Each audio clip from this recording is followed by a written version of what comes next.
I messed up. There we go. Hello, everybody. Welcome back to Kobold Con. Would it be the start of a stream here if I didn't accidentally start with myself muted for at least 1 second? Hey, everybody. Welcome back to Kobold Con. I hope you all are having a great time doing organized play, getting your hands on Tales of the Valiant for the very first time, flipping through the Monster Vault, going through all those amazing player options that we were talking about yesterday. But, right now, we're going to take a second while we're all coming down from all of the excitement and the hype of Kobold Con to talk to some of my favorite people in the world, my coworkers, who help make Cobalt Press what it is. These are the kobolds coming out of the Warrens to talk to you about, what is it like being a kobold. My name is Kendrick or Kendo, whichever you prefer. I use they he pronouns, and I am the media production manager for Cobalt Press, and I have only almost getting kind of close to a year. I think I'm like 8-ish months, somewhere around there. Um, but so I'm the youngest as far as like being I'm also the youngest person here, but also as far as like I'm a little baby kobold. But all of these seasoned, experienced kobolds are here to talk to you today about what it's like. Alexander, would you like to tell the people who you are for anyone who doesn't know? Hello everybody. My name is T. Alexander Stangroom. My pronouns are he, him, and I am Cobalt Press's Chief Operations Officer. And that involves so many things. If it's not drawing, if it's not writing, if it's not laying it out, I've got a hand in it. I am in charge of the operations team, which includes all of the marketing and sales, handling conventions. I'm also a game designer and writer myself, and have written a number of different titles for people like those spooky wizards who live on the coast, and Modiphius and some other people. Um, how long have I been here now? That's do I have enough fingers? I think we are getting towards 5 years. I think it's September. It'll be 5 years. So when I joined, I think there was one full-time member of staff, And now there's and so it many. wasn't Wolfgang. It was, um, I Sure. everybody think it else was was Megan. it It was was Megan, Megan, yeah. right? Yeah. And Mm-hmm. everybody else was part-time. So since I came on, I've been in charge of recruitment, and I've brought all of these wonderful people onto the team to help. So I'm very glad that we're all here and that we've managed to get TOV out. It's been a big undertaking. Yes, absolutely. Thomas, go ahead and let the people know who you are. Sure. Hey there. I'm Thomas Reed. I am the editorial director at Cobalt Press, which means that I am the person who makes sure all the stuff is getting written and makes sure that the art director and the layout people have what they need when it's time to go into production for the books. I handle all the freelancers. I handle work with other team members, but manage the schedule for everything.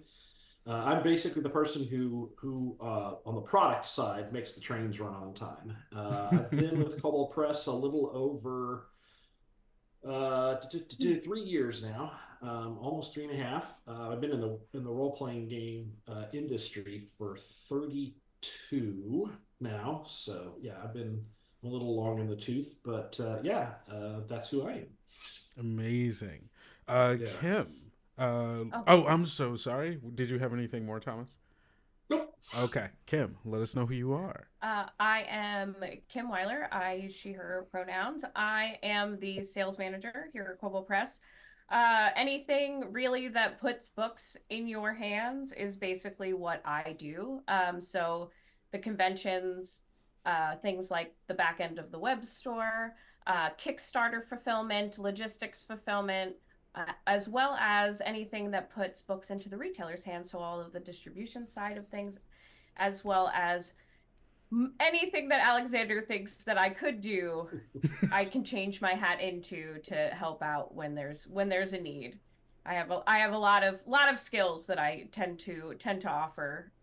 I've been with Cobalt Press. Oh my goodness, it's 2024. I'm coming up on year three in November. After I convinced Alexander to hire me when I was a volunteer, or really bullied them into hiring me when I was a volunteer. And so but it's been such a journey. I was a retail manager before this, and this has been such a blast for me. I've never really been in the TTRPG space before. I've never really called myself a creative, but the more that I have been here, the more I'm learning that I actually am. Especially, making a character yesterday, I was like, oh, I do have that creativity. So it's going to be really interesting to see some of the ideas that I get to come up with over the next couple of years. Yeah.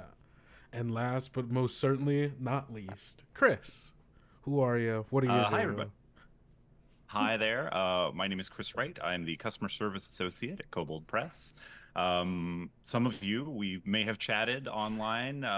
We may have exchanged emails. Hopefully it was positive and we got everything together. But basically, any issues that you have with Cobalt Press, I am responsible for making sure that we deal with those and walk away happy. Yeah, I wear a couple of other little hats at Kobold Press. I help Kim out with sales and distribution. I do a little bit of sales and advertising copy here and there, and yeah, basically, I think the kobolds are finding out all the time. There are lots of things that I'm happy to do at Kobold Press. I have been here at Cobalt Press for, oh wow, it'll be coming up on 2 years in October. I started as a part-time, yeah, yeah. Yeah. I started as a part-time customer service associate, and that blossomed into a full-time position, which has been super awesome. I have not worked in the TTRPG space before, and it has been a blast. It has been. Every day is a surprise. Every day is something new and exciting. And yeah, one of the best parts of my job is I get to talk to all you cool people out in Chatland, like hearing cool stuff about Cobalt Press from you. I thought you were talking about us, and then was quite disappointed when I You realized guys you were are talking also about great. I get to hear from you guys all the time too, which is also awesome. That's you know what? That's so true. That's so true. I mean, let's start this off just talking about, all of you have been with the company for well over a year, bare minimum, 2 minimum, it seems, actually. And then I'm interested, and I'm sure the other people are interested as well. What are some of your favorite things about getting to work for Kobold Press? For me, I think the main thing is that I have to do so many different things all the time. It isn't you come in, you clock on, you do the same rote bit of paperwork, and then you clock off and go that. And I used to work for the government, so I've done those types of jobs before. But for this, I could be dealing with licensing, dealing with manufacturing, dealing with all of these things. So in any individual day, I might be touching on 10, 12 different tasks that are vastly different. And that's what the week is. So there's never a chance to get bored because you're always having to learn about things. We did a card project a couple of years ago for the Deep Magic spell cards. And when we decided to do that, I had to go away and I had to learn about card manufacture. It's like, so I'm just like, so a blue core, a black core, and a linen finish, and all of this. So yeah, I had to come up to speed to be able to actually push that project through. So from one day to the next, you never quite know what's going to come across your desk. For me, I think and this is going to sound sappy, but it's legitimate.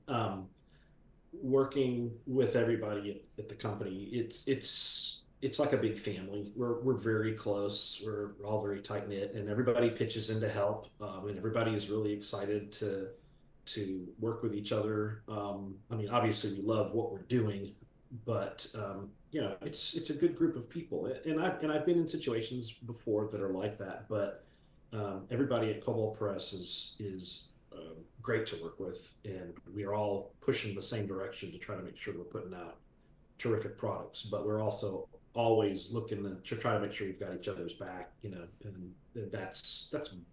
that's rare in the world sometimes. Yeah. So I appreciate the fact that we've got a great team. I mean, we're a very small company. I mean, we've only just recently broken a dozen full-time staff. So Yeah. You're never silent. Everybody's sort of interacting with everybody else, and there are cases where we will all just roll up our sleeves and get stuck in because we are small. We are small but fierce. Yeah. When I was waiting for him to drop that. It was coming. It was coming. It was coming. When I first started, like you were saying, most of us have been here at least a year, but few of us have been here that long. And the company was actually really small 3 years ago when I started. There were, I think, 3 employees, Alexander, Wolfgang, and Megan, and then there were several more contractors. But we've exploded over those 3 years. I mean, there's like 17 or 18, they're either on staff or on contract, but have been working with us full time for a long stretch now. So it has blossomed. I think one of my favorite parts about this job and what I've been since I've started here is the things that I get to learn all the time. I came from a very monotonous, I was a store manager of a retail store, and I had been working in it for so long that it was just the same in and out. Now I love customers and I love all of talking to all of you at conventions, and that's where my favorite spaces are. But I have learned so much about things like logistics and Kickstarter fulfillment and accounts payable, receivable, things that I would never have been actually learning in that space, and things that I never have learned before. I don't have a college degree, so this isn't something that I learned in my past. So it's been really great to have a company that invests in you and trusts that you can learn those things on your own, and when that you're comfortable enough going to them and be like, hey, I actually don't know how to do this, let's figure it out, and they're like, well, I don't either, but we're going to go find somebody who knows how to do it with us. So it's been pretty great, and the support is really cool here too, is that when you're going through something, having that small team is really great, because you can go to your superior or even your coworkers and be like, hey, I need to be off for the rest of the day. And they're like, that's fine. Take your time. Do what you need to do.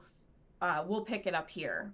And I can help you out there. And we're all very good, no matter if it's your department or not, right? Thomas and I work on 2 opposite ends of the company most of the time, as much as he does, as much as I'm all bothering him all the time. But we work on two opposite ends of the company. But if I can't get a hold of Alexander or Wolfgang for a problem, I can go to Thomas, and Thomas will be like, absolutely, Kim, if you need something, let me know. And I know that I can go to those people. And that's kind of what I love about the smallness and the closeness of this company. It's pretty great. I've never had that before, retail, big corporate. I've been in spaces where nobody likes, you don't talk to people. You have your staff, and then you have your district manager, and you're terrified when they show up. So Yeah. And I'm never terrified when I get into a meeting with these people. So yeah, of course. So what you're telling me is I should engender more fear in the staff. There are times when I'm worried. I will say when you message me, messages urgent, we need to talk, and I'm like, oh, what did I do now? But then I'm like, it's probably not me. I have to take a moment. Yes, of course, anxiety causes me to go, what did I do? But then I'm like, oh wait, it wasn't me. Most of the time, it's not me. Yeah, it was somebody else's problem that now I need to fix. Or if it was you, it's not like, hey, we're upset about something. It's, hey, what do we need to do to get this fixed? Exactly. And that's the other thing I think too, is that anytime we make mistakes, right, is that we're comfortable enough to go to our superiors and say, I made a mistake. I've already found the solution, and unfortunately it may cost us a little bit more money, or it may cost us a little bit more time, but the solution's already in progress and I'm fixing it. And they're like, okay, what can we do? What can we do to avoid this next time? And then the response is, don't work at 10 p.m. at night on the Eastern Standard Time. Don't try and work while you're sick. Those are my things. Those are my personal problems. Like any company that's experiencing substantial growth over a short period of time, we're learning as we go. But we as a company all come together to drive us forward. To support each other. Yeah, it's pretty great. I mean, I think Kim said it really well. Like I said, I haven't been in the TTRPG space before. I worked as a chef for 12 years before I started working in this job. And it's, I always tell people I get to talk to people every day about dragons and wizards and cool stuff like that. Right. It's a unique it's like a unique opportunity to just talk like the stuff that I really love, that like really like enriches my life, like fantasy and adventure and cool stuff like that. Hmm. And I get to work with cool people who like all that stuff too, and I get to talk to people who love that stuff. And you know, especially during conventions, like seeing that like passion that our supporters and our fans have about the books that we make and the stuff that we do is really really encouraging and really like fills you up. You know, it really makes those 10 p.m.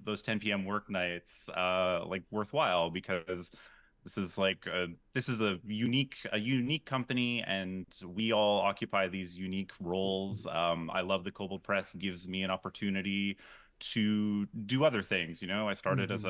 a customer service associate, and now I get to stretch my writing muscles, and I get to dip my toes into all kinds of like interesting fields that when I started I had no background in.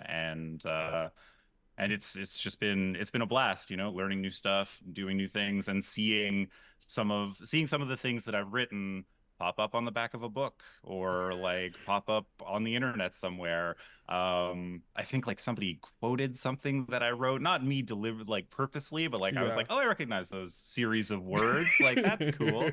um yeah, it's unique, and it's a special place here, and I really love all the opportunities that I get in working with Cobalt Press. Yeah, no, I mean, absolutely. Like talking about my favorite thing, like going off of what you were saying, Chris, the fact that you all allow me every day to sit at my desk and go, okay, what's some funny stuff I can talk about TTRPGs, or entire days where I'm just like, well, I guess I have to look through TTRPG books to find a thing that I'm gonna make a video about. Is like, that's nothing. Like, that's something I. If you had told that to high school me, I would have told you were a liar, and I would not have been like, the fact that I get to do this thing that I care so much about with people who do also care so much about it and have been very formative, and some of legitimately a lot of like my own like game mastering and like my entering of this space in the first place.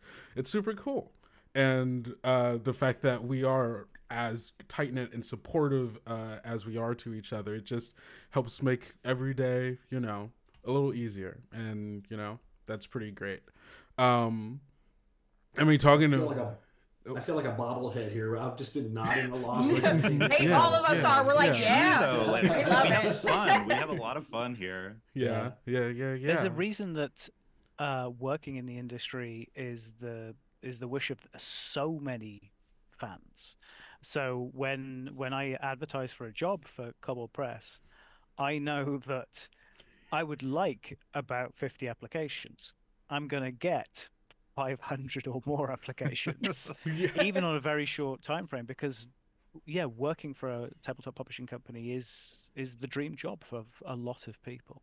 Yeah, getting to make. I mean, we get to make games. Like that's like, We get to and we yeah. talk, and I think that's a thing. Like we remind ourselves, like no matter even like how like stressful, like some things get stressful. We're making books, we're making products. We have to, you know, make sure all that's fulfilled. But at the end of the day, we're making things that enrich people's lives. And uh, Chris has to say that to me all the time, I think. It was Yeah. Kim, Oh yeah. remember, at the end of the day, we make games and sell games. We are supposed to be having fun. And I'm like, thank you for bringing me back to Earth. I appreciate it. And I'll come back and take a deep breath and go, okay, maybe I'll go read this book instead of being angry because I can't figure out how to do this thing to get it out to these people. yeah, yeah, yeah. Yeah. I mean, kind of going into that, what are some of the things you found surprising about working in the TTRPG industry? Um, Not surprising, but having to having been a fan and of various companies for a long period of time before I got into the industry as a professional, Hmm. obviously I had a lot of opinions of of decisions that were being made and products that were coming out. And until you come behind the curtain, you actually see how the sausage is made. There's a huge misconception from the fan base about fundamentals, about how books are made, how licensing is done, how the way it puts together. You're only seeing a snapshot of it, and it's very easy to look at something and go, well, I think they should have done X, Y, Z because of this, but because you don't see what's going on. And it does allow you to take some of that criticism more in the stride, because whilst people are very impassioned and they have, opinions about what is their hobby, they're in some cases they're talking from a position of ignorance, not intentional. It's just they don't know what's that. So yeah, the complexities of the industry were really surprising when you do sort of like step behind and actually see how much is going on, and the fact that from concept to street date you're looking at 18 months for a book to come out. So when there's like a television show and they go, oh, why don't they make a game about this thing of zeitgeist, and you're like, oh, we are, but it'll be out in it's going to take some time. Bear with us. Yeah, just the turnaround time. Yeah. Anyone else? So full transparency here, I had only played any type of TTRPGs once or twice before I started working here. I was a volunteer at our booth, and I had only heard about Cobalt Press through my friend who was a friend with Alexander. And I was brought on because she was like, oh, I have this friend who knows how to do merchandising and could sell anything. And I came, and that's what I did. And when I came into this space, I had no expectations, zero expectations, because I was like, oh, I'm going to do this the same way I've always done it. And I sit down and I start working for this company, and I was just surprised at how different I had to be to look at the view back here. But everybody was so nice coming from and everybody was so nice. I really haven't encountered many people anywhere in the space in the way of different companies and this company and customers, and everybody is just so welcoming and so thoughtful and helpful. We were originally working, we would work kind of hand in hand with Paizo, and I was meeting people, and they would always be like, if you have any questions, you always ask. Just ask, always. Pick up the phone, send the email. I'm like, really? It's the same. I've become very close friends with some of our distribution partners because literally I have texted them, hey, I don't actually know, can you tell me this thing? And I was just so surprised, because from where I came from, it was not like that. And it was just such an interesting thing to see, because even when because I did work in a corporate space for a very short period of time, and working in a corporate and office setting, it was not like that at all. It was all, catty women who didn't like to talk to you, and everybody was angry with each other. And it was just not what it was not what I was prepared for. I mean, the only person I knew was Alexander, and I knew that he was nice, but I didn't know anybody else. And I met Wolfgang and all of them, and it was just all of a sudden you realize that they were a family. And that was something that was so great, because I was not expecting it at all. And it was surprising to me. And now I realize how much fun it is. And now all of a sudden I'm deep and lost in gaming and TTRPG. And my partner was already all in it, right? But I was just like, yeah, I like those things, kind of. But now I'm running my own game, and I'm doing all these things that I never have done before, and it's so much fun. And I was like, oh, why did I wait so long? Because these things were all around when I was a kid, and I played in my 20s once or twice, but that was it. And I was like, oh, why did I wait so long? These people are great. But I never expected myself to be here.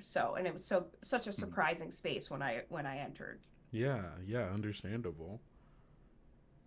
I have two things. One, I think obviously I spend a lot of time talking to supporters and customers, and I'm floored every day at how many unique and interesting people play TTRPGs, especially when you go to a convention and you're kind of locked in place and people come to see you, which is awesome. Thanks for coming to see us. It's astonishing to meet all different kinds of gamers. There are so many cool people out there into the millions of TTRPGs that are out there, and it's always rewarding to like spend a little time with people, hear a little of their story, and I'm like, oh, like there's like everyone is a gamer in a way, you know, and it's always fun to meet new people. It's always fun to meet different kinds of people, and it was surprising to me that, you know, I guess it was surprising. It was surprising to me how the industry has like changed over the years to like reflect the different kinds of people who play TTRPGs, and you know, Kobold Press, we are doing that as well, and I love seeing that. I love seeing all these fantastic characters out there. The other thing is I thought I would play more games. Um, Oh, my sweet summer child! You don't have Oh time. no, we don't have time for that. I used to I play thought all the there would time, be and then I time started for working here. They told me there would be jetpacks. they told me there would be jetpacks. Yeah, I run games. I get to play I get to play TTRPGs in my spare time now and again. When I have spare time. But in terms of like in the field, at conventions, out in the world, man, when you're on the clock, there is very little time for games, and so that blew me away. It really did. Anything for you, Thomas? Um, Honestly, no. I think nothing surprises me much from this industry anymore. That's right. I Thomas mean, has been the here. yeah, other you've side. been Remember, in, yeah. 32 years Thomas in is this OG. industry. I He's mean, OG. yeah, the tools may have changed, but making books, making games, putting the stuff together it still functions the same way. And honestly, um, it's a it's actually a fairly small industry still, and so you know you wind up knowing and working with everybody, you know, a time or two sometimes, if you stick around it long enough. So yeah, I'm going to come at it from the other direction. It's not a lot that surprises me anymore. You know, Seasoned. yeah, I well, guess sure. That's a good term for it. and for context, I mean, Thomas mentions how small the industry is. The vast majority of people who work in the industry are freelancers, and they have a day job, be it a teacher, an accountant, you know, whatever.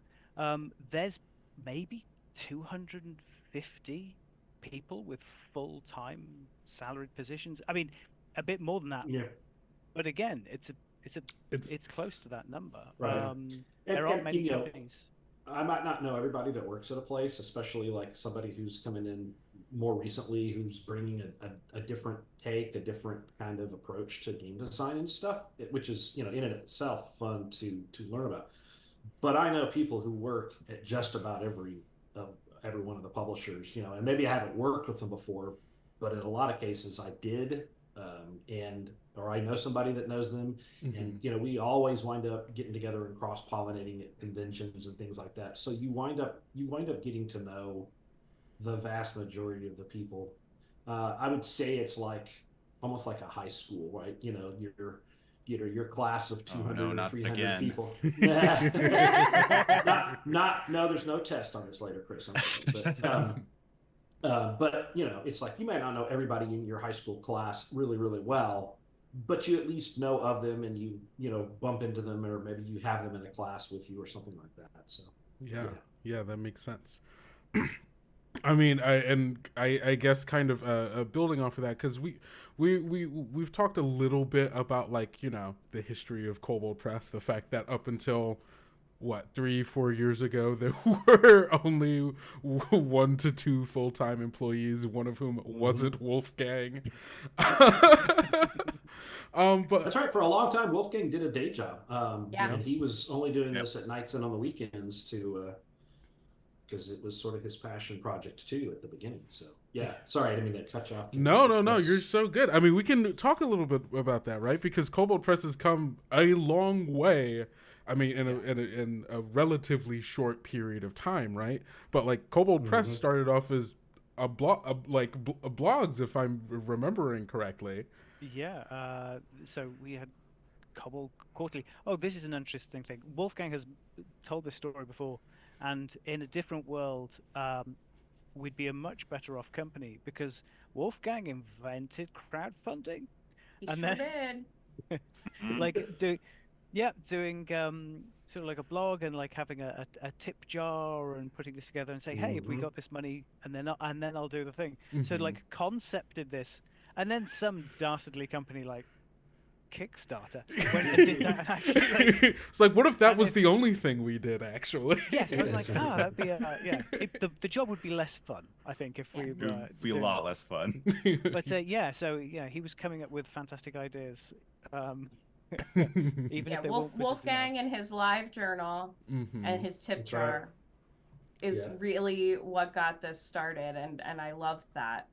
And it just cracks me up, the Kobold Quarterly. And I'm like, I don't know as much as like Alexander's got like most of that in his brain, but like I love it because it's just so it really speaks to how like down home we are, right? Like Wolfgang working out of his garage, you know, typing up Kobold Quarterlies, asking people for money in his blog, going, hey, if you give me 25 cents, if all of you give me 25 cents, I could write this whole adventure for you and publish it in this, and we can all have it. Like, and then it turns into how good of a writer he is, right? So I like to think of it, so Wolfgang's from Seattle, so he was doing this in his garage.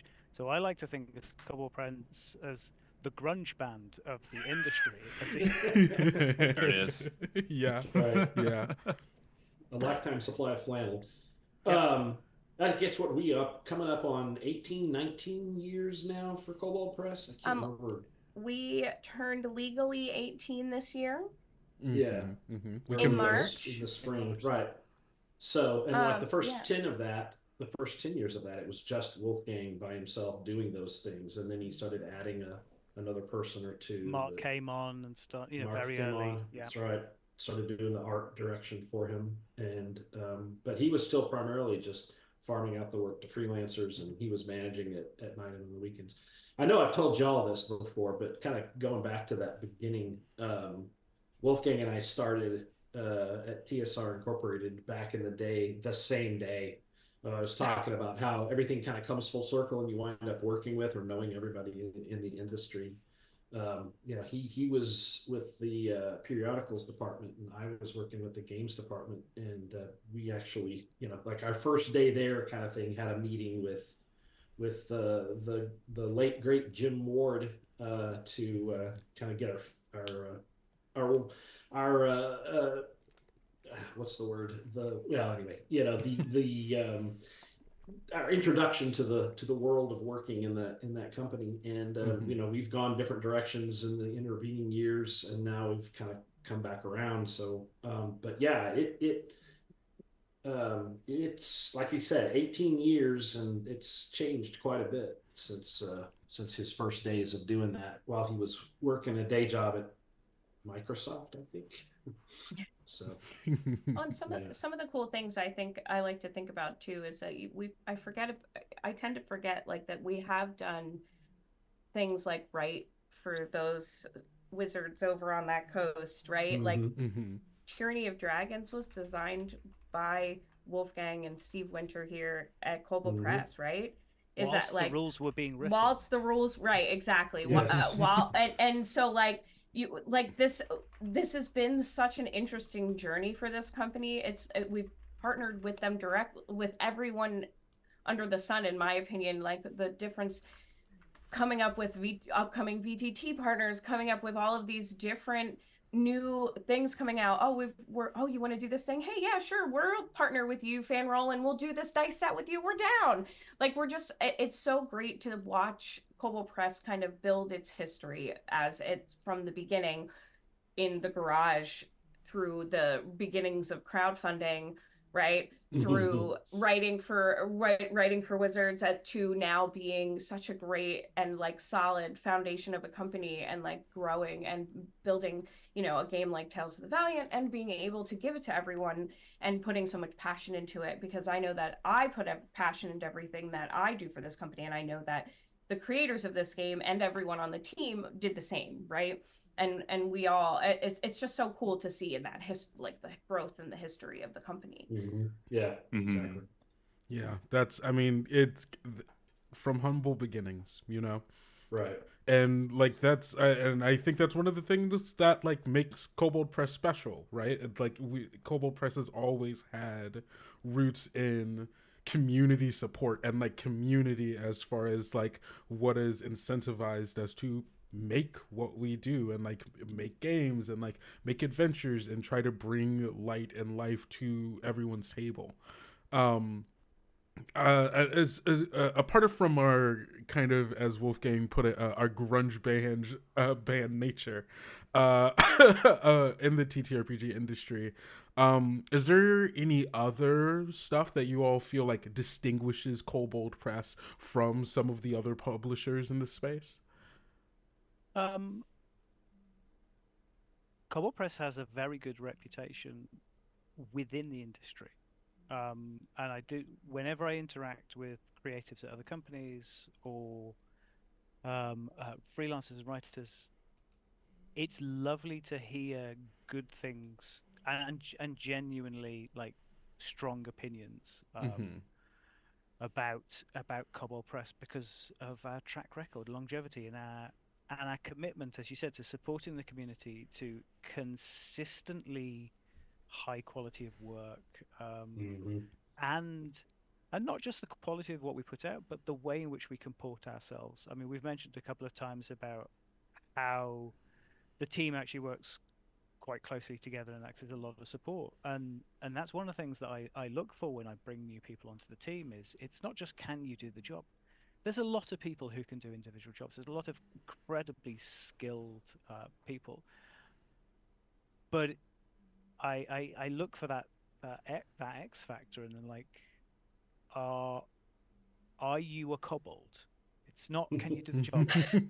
Are you a kobold? Are you already a I kobold? love that. I love that. Yeah, I didn't even that think makes me about feel that. good. I know. I was just like, I just think about that now. Is like watching Alexander like see if I fit in with everyone, right? Like seeing how you kind of mesh with everyone, even in your interviews, right? Like when we interviewed Chris, when we talked about it, and I was like, yeah, I think he would mesh well with everybody. I think he's probably the one that out of, and I love that. And I think it's, and now I'm over here like picturing myself as that Alexander sees me as a tiny kobold, which also I could be a tiny kobold. But it's just so interesting because he's not wrong. Our reputation is so good, and I love that about this company, right? One of the things that I like about this company is that like we are known for the things we do, and it's like I can mention, like, I walk out of my house in a Kobold Press t-shirt, right? And I never in my wildest dreams thought anybody would have an idea, right, of what I had on my shirt, right? And that this was right even before I started working for them. And I wore a volunteer shirt out one day, and I was shopping in the mall, and someone stopped me. And they're like, "Oh, Kobold Press, I love them.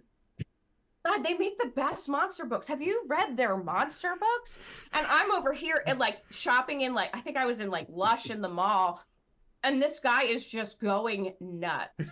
But that has happened multiple times because I wear my shirts out, and I have full on conversations with people. I'm like people in the wild, right? And I love that because that just tells me that our reputation is so great, but also that we do such good work. And I love that because I'm like, I'm not a writer, so I don't do much of that, but I love that it's working. And then the things that I do to put those things in everyone's hands works, and they love it, right? And the work that Chris does to make everyone happy is working, and I love that about our company. I think we have like a very strong like singular personality like in the space. We have like a goofy sense of humor and like a real like vision of fantasy that I think sets us apart. Um we're not like we're not an especially grim company. We have a couple of fun things. We have Empire of Ghouls, which is super awesome, but like we have for every Empire of Ghouls, we have like 10 Dibs Wagon of Doom type adventures, right? Yeah. Which the first adventure, my first experience with Cobalt Press was playing Dibs Wagon of Doom. I think it was one of the Dib adventures. And I'm like, this is silly. This is before I worked for the company. I was playing I was in like an organized play event, and I was like, this is the funniest, like silliest adventure I've ever played. And I think that like little drop, I think Dib, I think that that's us. That's Cobalt Press. We I have just this like silly vision, or this like fun vision of role playing and adventure and fantasy that is just it's adorable, and also like great and powerful. Well, Chris, if you just come up and show what's on your shirt.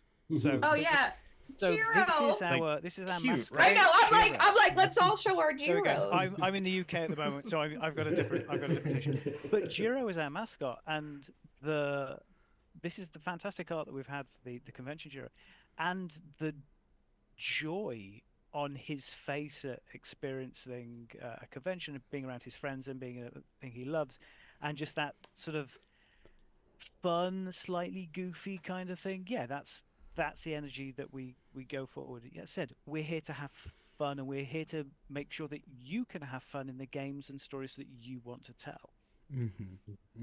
I know that there's a number of really good game companies out there, and every one of them, professes to have a really good team, and I believe them. I think that you have to in order to do this. It's a passion, and you do need to be able to mesh. And I'm sure that folks at some of the other game companies that we respect a great deal also feel this way about their teams. I don't know that this distinguishes us, but it's definitely there's a unique vibe to it. But the other part of it is we work hard, and we're not. I would say we are rarely just like satisfied with the things that we've done. We look at it and say, hey, you know what? This was awesome, and we were able to get it out the door. But man, there was a lot of stuff we could have done better, and we want to try to apply that to the next one. So we're still learning and growing, but everybody, like I said earlier in the chat, everybody is pushing in the same direction and trying to get to that spot, trying to get to where we can. I mean, like earlier this week, Wolfgang posted up a notice to everybody in the company that said, hey, this is an amazing moment. We have worked for this for, over a year, trying to get Tales of the Valiant ready to go and out the door. And man, it was a lot of blood, sweat, and tears. And there were frustrating moments, and there were times when people didn't agree on the direction the design should go, or were frustrated because we didn't have something ready when we wanted it to be ready, but we were pushing to make sure it was right before it went out. But at the end of the day, we got there and we said, Wolfgang praised everybody. He says, you guys have worked really, really hard, and you deserve this moment. Congratulations. And he was right. It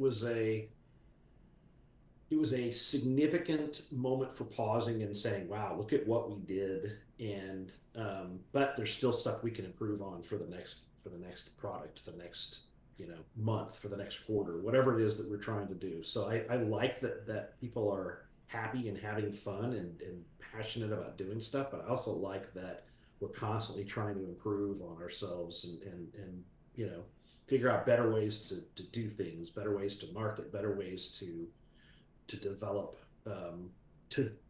freelancers, to get better relationships with the distributors and that kind of thing. So it's always there's more to get excited about. Yeah, absolutely. We are running up on time here, and I don't see any questions in chat, so I'm just gonna go ahead and say thank you all so much for joining me today. It's always a good time talking to any of you, as I do multiple times at any given day of the week. But specifically, getting to talk to you today on the second day of Kobold Con, which is celebrating everything that we've done, and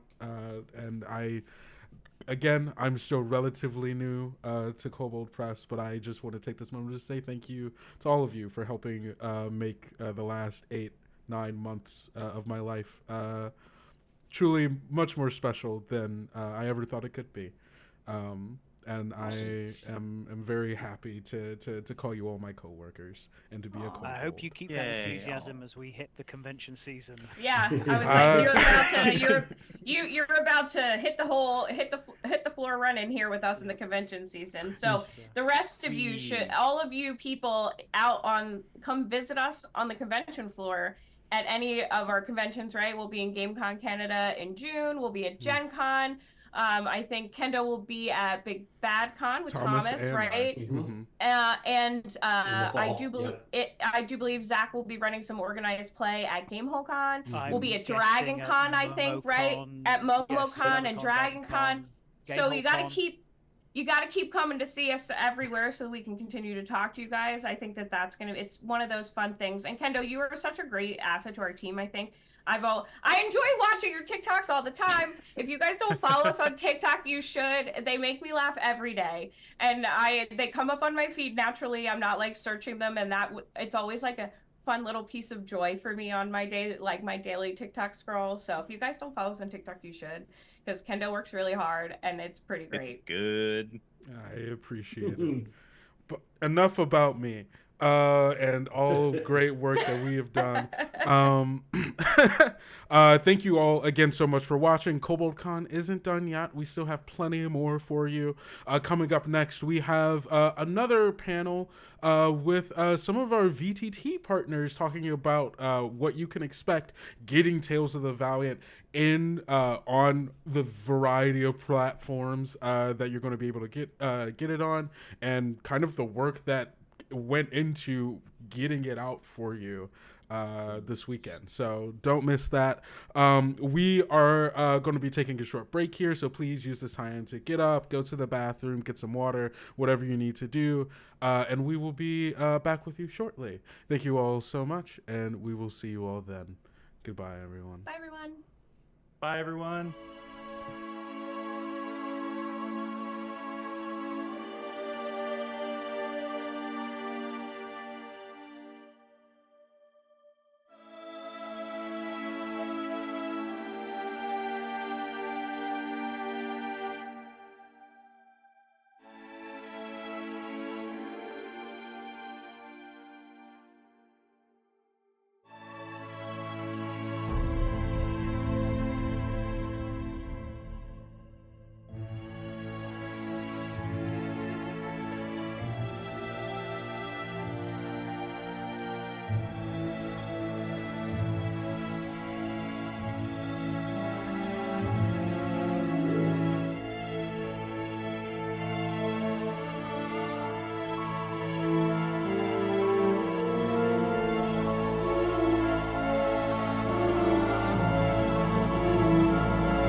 I did the thing again. There we go. Hello, everyone. Actually, you know what? I also, I'm gonna fix a quick thing, Blaine. You're a little, you're. I made you a little too tall. I made you just a little too tall, and you know what? I'm gonna fix that for you right here, right now. Everyone's gonna get to see the magic of producing here in the flesh.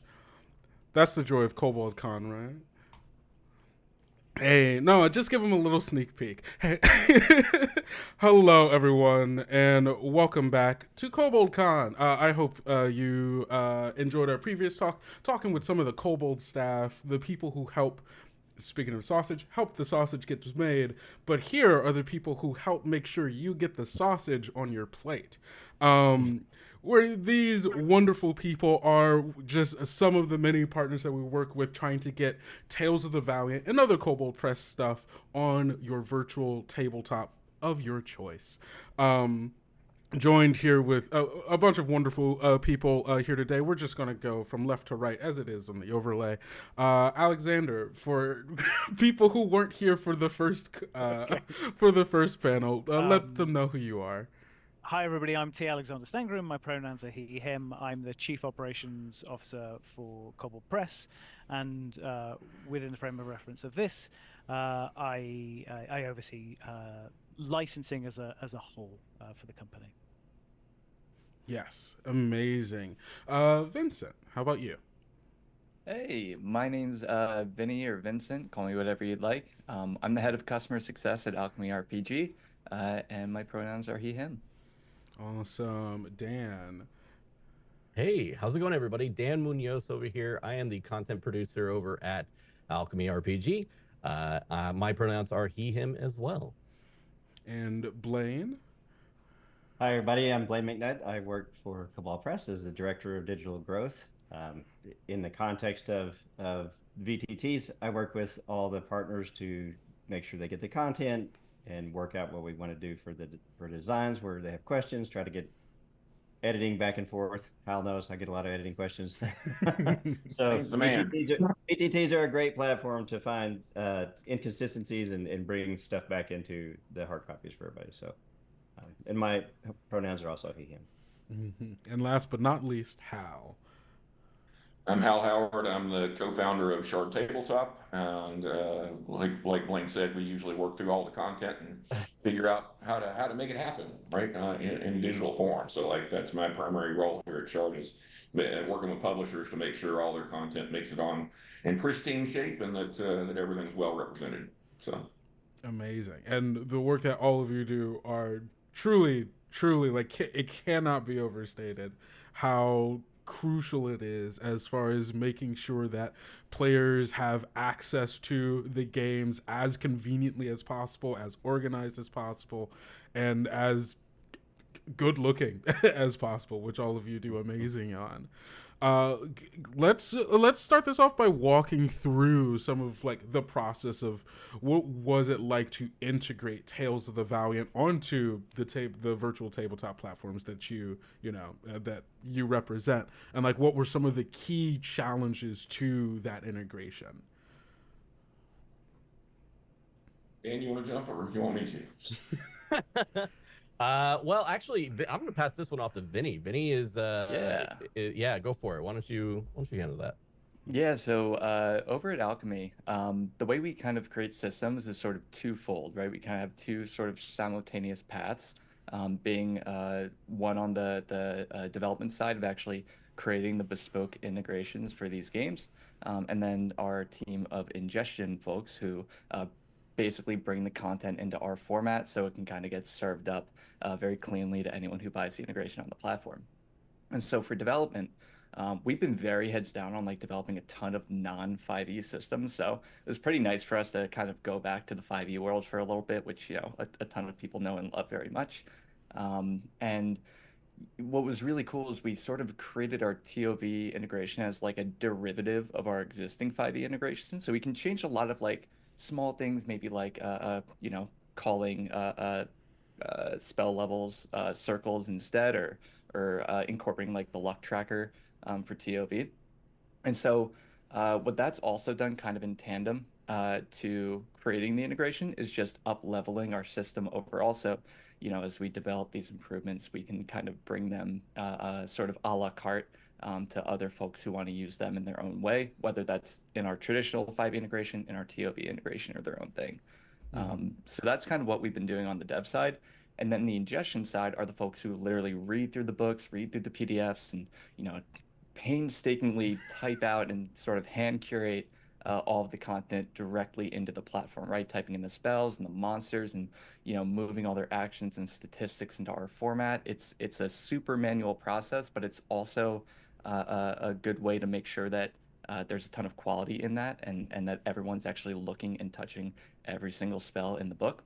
And I mean, what is it? I think there's like 320 or so spells in the player's guide. There's like over 400 NPCs in the vault. So, myself, Dan, and the rest of our ingestion team and contractors have been just heads down in getting TOV into Alchemy this week. And it's been a huge effort for everybody there, but so much fun. So those are the challenges. And as far as we get through them, we just have such a stellar team and set of individuals who are just so passionate about this stuff, and we all have a great time doing it. So yeah, it's been a little bit about the inside of the process. Yeah, absolutely.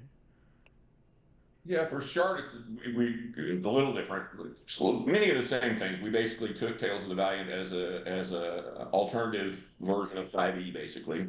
Right now, we're almost exclusively 5e content. We have tons of books from various publishers on 5e. We have done alternate systems like Esper Genesis in the past and that sort of stuff. So we had some experience. We've done a Cthulhu derivative of 5e, so we had some experience doing that. So basic capabilities were already there.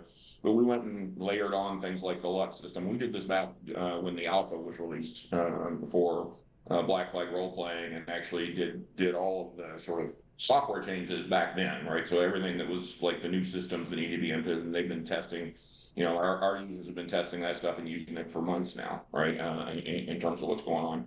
And then when the new content became available, when the books went to print, basically, when the new content became available, essentially I start from the InDesign files, break it out into the text, import the text into Shard, and then our internal conversion tools basically, like for a monster, it's literally point and click. There's the monster, like the model version of the monster. It's like there's no work to do for a monster, like including breaking down its spells and casts and like what its bonuses are, and doing things like, hey, if you wanted to create a new version of this monster that had a higher strength score, it would automatically adjust all of its attack abilities and all that sort of stuff. Like all of that, it kind of comes with the tools, right? And then for the most difficult in any system, in any system, is character classes, right? Because they have tons of features. They're nuanced about how they work and that sort of stuff. So like that's probably where we spent the most time, was going through character classes. And then of course, one of the big differences of Tales of Valiant is breaking lineage and heritage into two separate pieces and making sure that worked correctly. Again, we did that with the alpha, but there's a lot more new content with the Tales of the Valiant book, and so there's some stuff to do there. I think I said, yesterday we noticed one of the things you guys were demonstrating in one of the sessions, like one of the pieces of content had been modeled wrong, and I fixed it on the fly before you guys even noticed it was broken, because I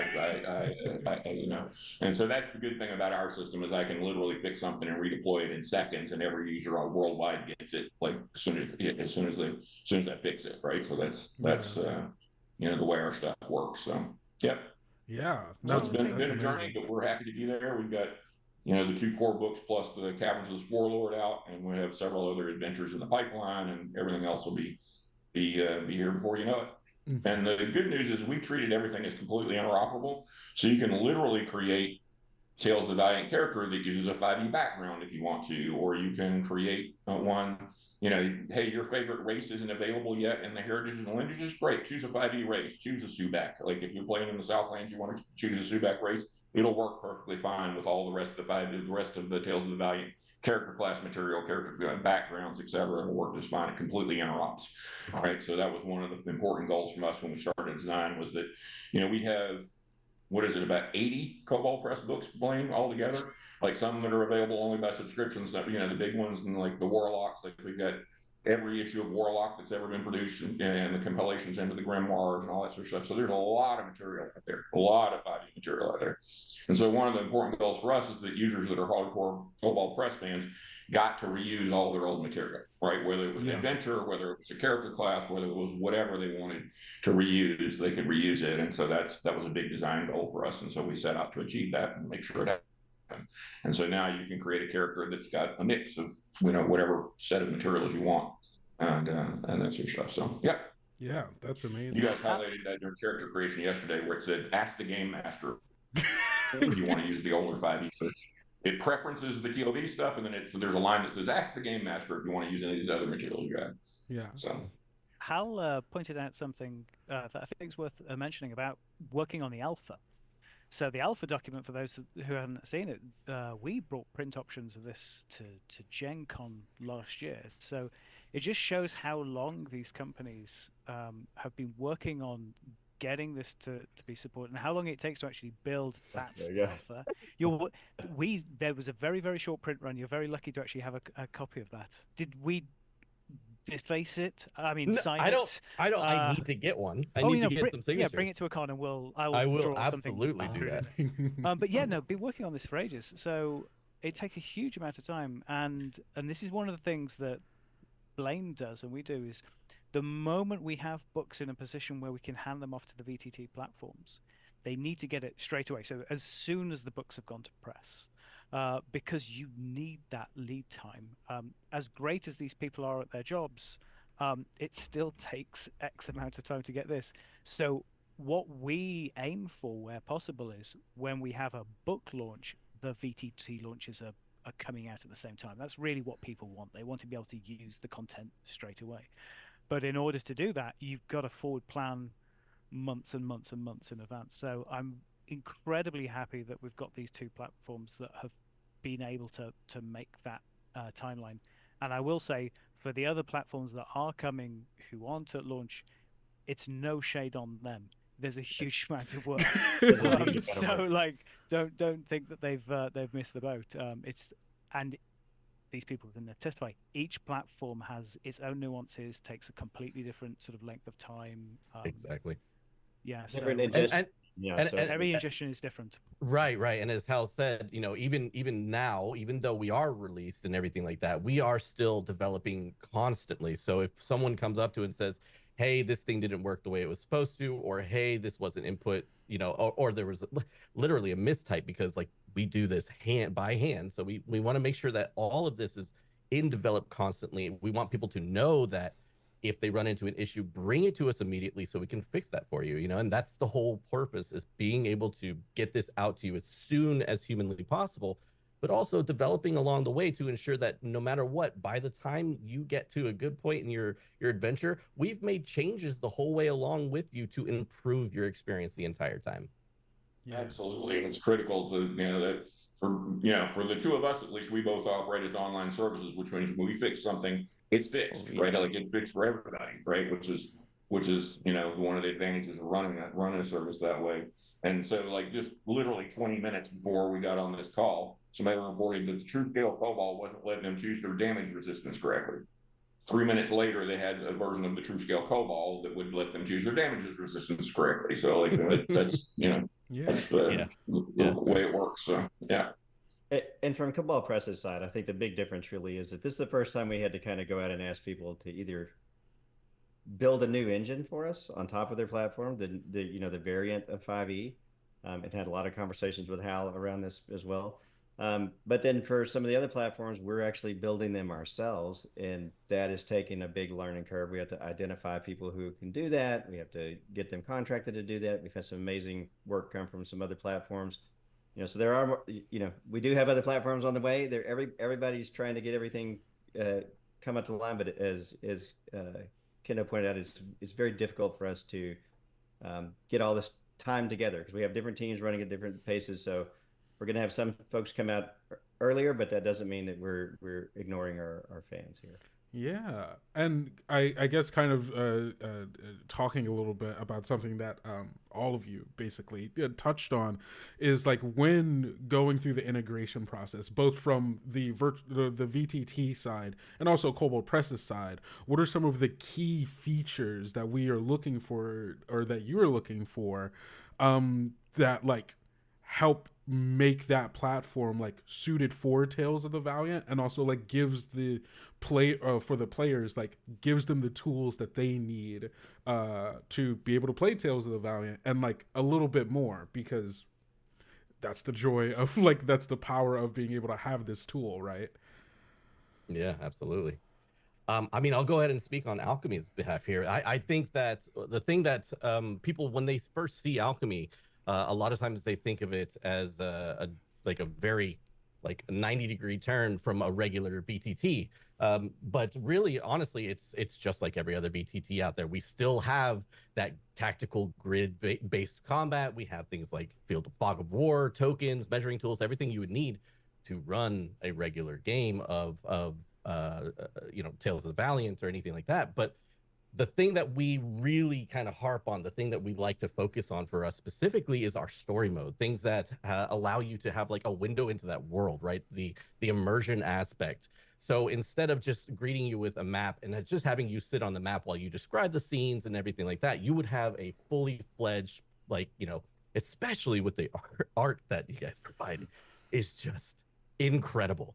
So we can plaster that like against the back wall, have all of that, as our main feature, and just really kind of try to immerse you in the scene with music, with motion graphics and everything like that. That maybe there's fire burning in the tavern or something like that, or maybe there's a light hanging from the ceiling that's slowly shaking, that kind of thing.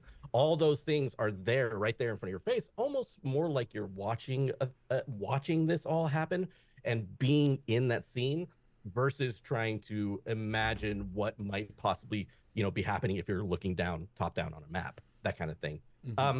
So the biggest thing is that the art that you guys have provided and illustrated by William O'Brien, I believe, he's been doing a lot of stuff, a lot of the character pieces.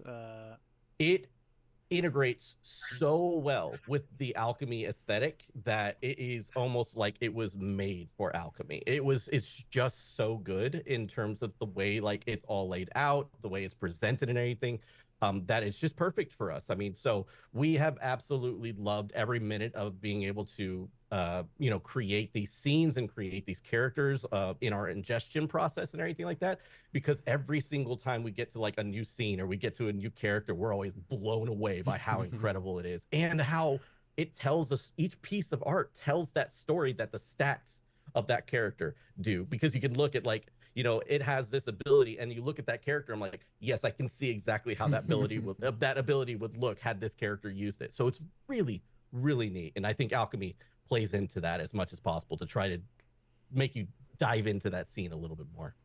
Cobalt Press has always been known for its art. I mean, we spend a huge amount of money on our art, especially with the monster books, because I mean, you kind of have to. And being able to flick through and see all these wonderful pieces. What I'm really hoping for fans of Cobalt Press who see the Tales of the Valiant books is that these books, from my opinion, have really stepped up. And which is saying a lot.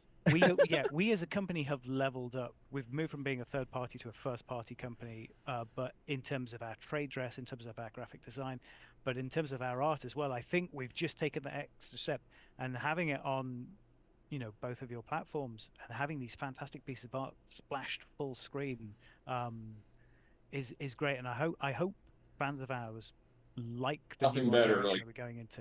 But there's nothing better than being in a game like, in my home game, I use a lot of Cobalt Press monsters and that sort of stuff, and being able to share that monster art as a handout and watching the players freak out as they see a monster that, people have been playing D&D for 30 years or whatever else, have never seen that monster before or whatever else, and they're like freaking out trying to figure out what they're facing, what it's even called, how they deal with it, all that sort of stuff. So that art is like essential to creating a great game experience, particularly when it comes to monsters and locations and all that sort of stuff. It's fantastic, right? So it's a big deal. A little behind the scenes thing was you don't know how many times we took screenshots or at least passed monsters to each other saying like, take a look at this thing, holy crap, like, oh my god, like look how disgusting this thing is, oh my god. Oh my gosh, the I'm a 5e GM. I've run plenty of games, plenty of monsters, but like as we were going through our ingestion process, like The art you all have specifically for the gibbering mouther, check it out if you haven't Yeah. looked at it Yeah. before, but that thing is nightmare fuel, and it's so evocative, and I love it. Yes. So good. So good. Absolutely.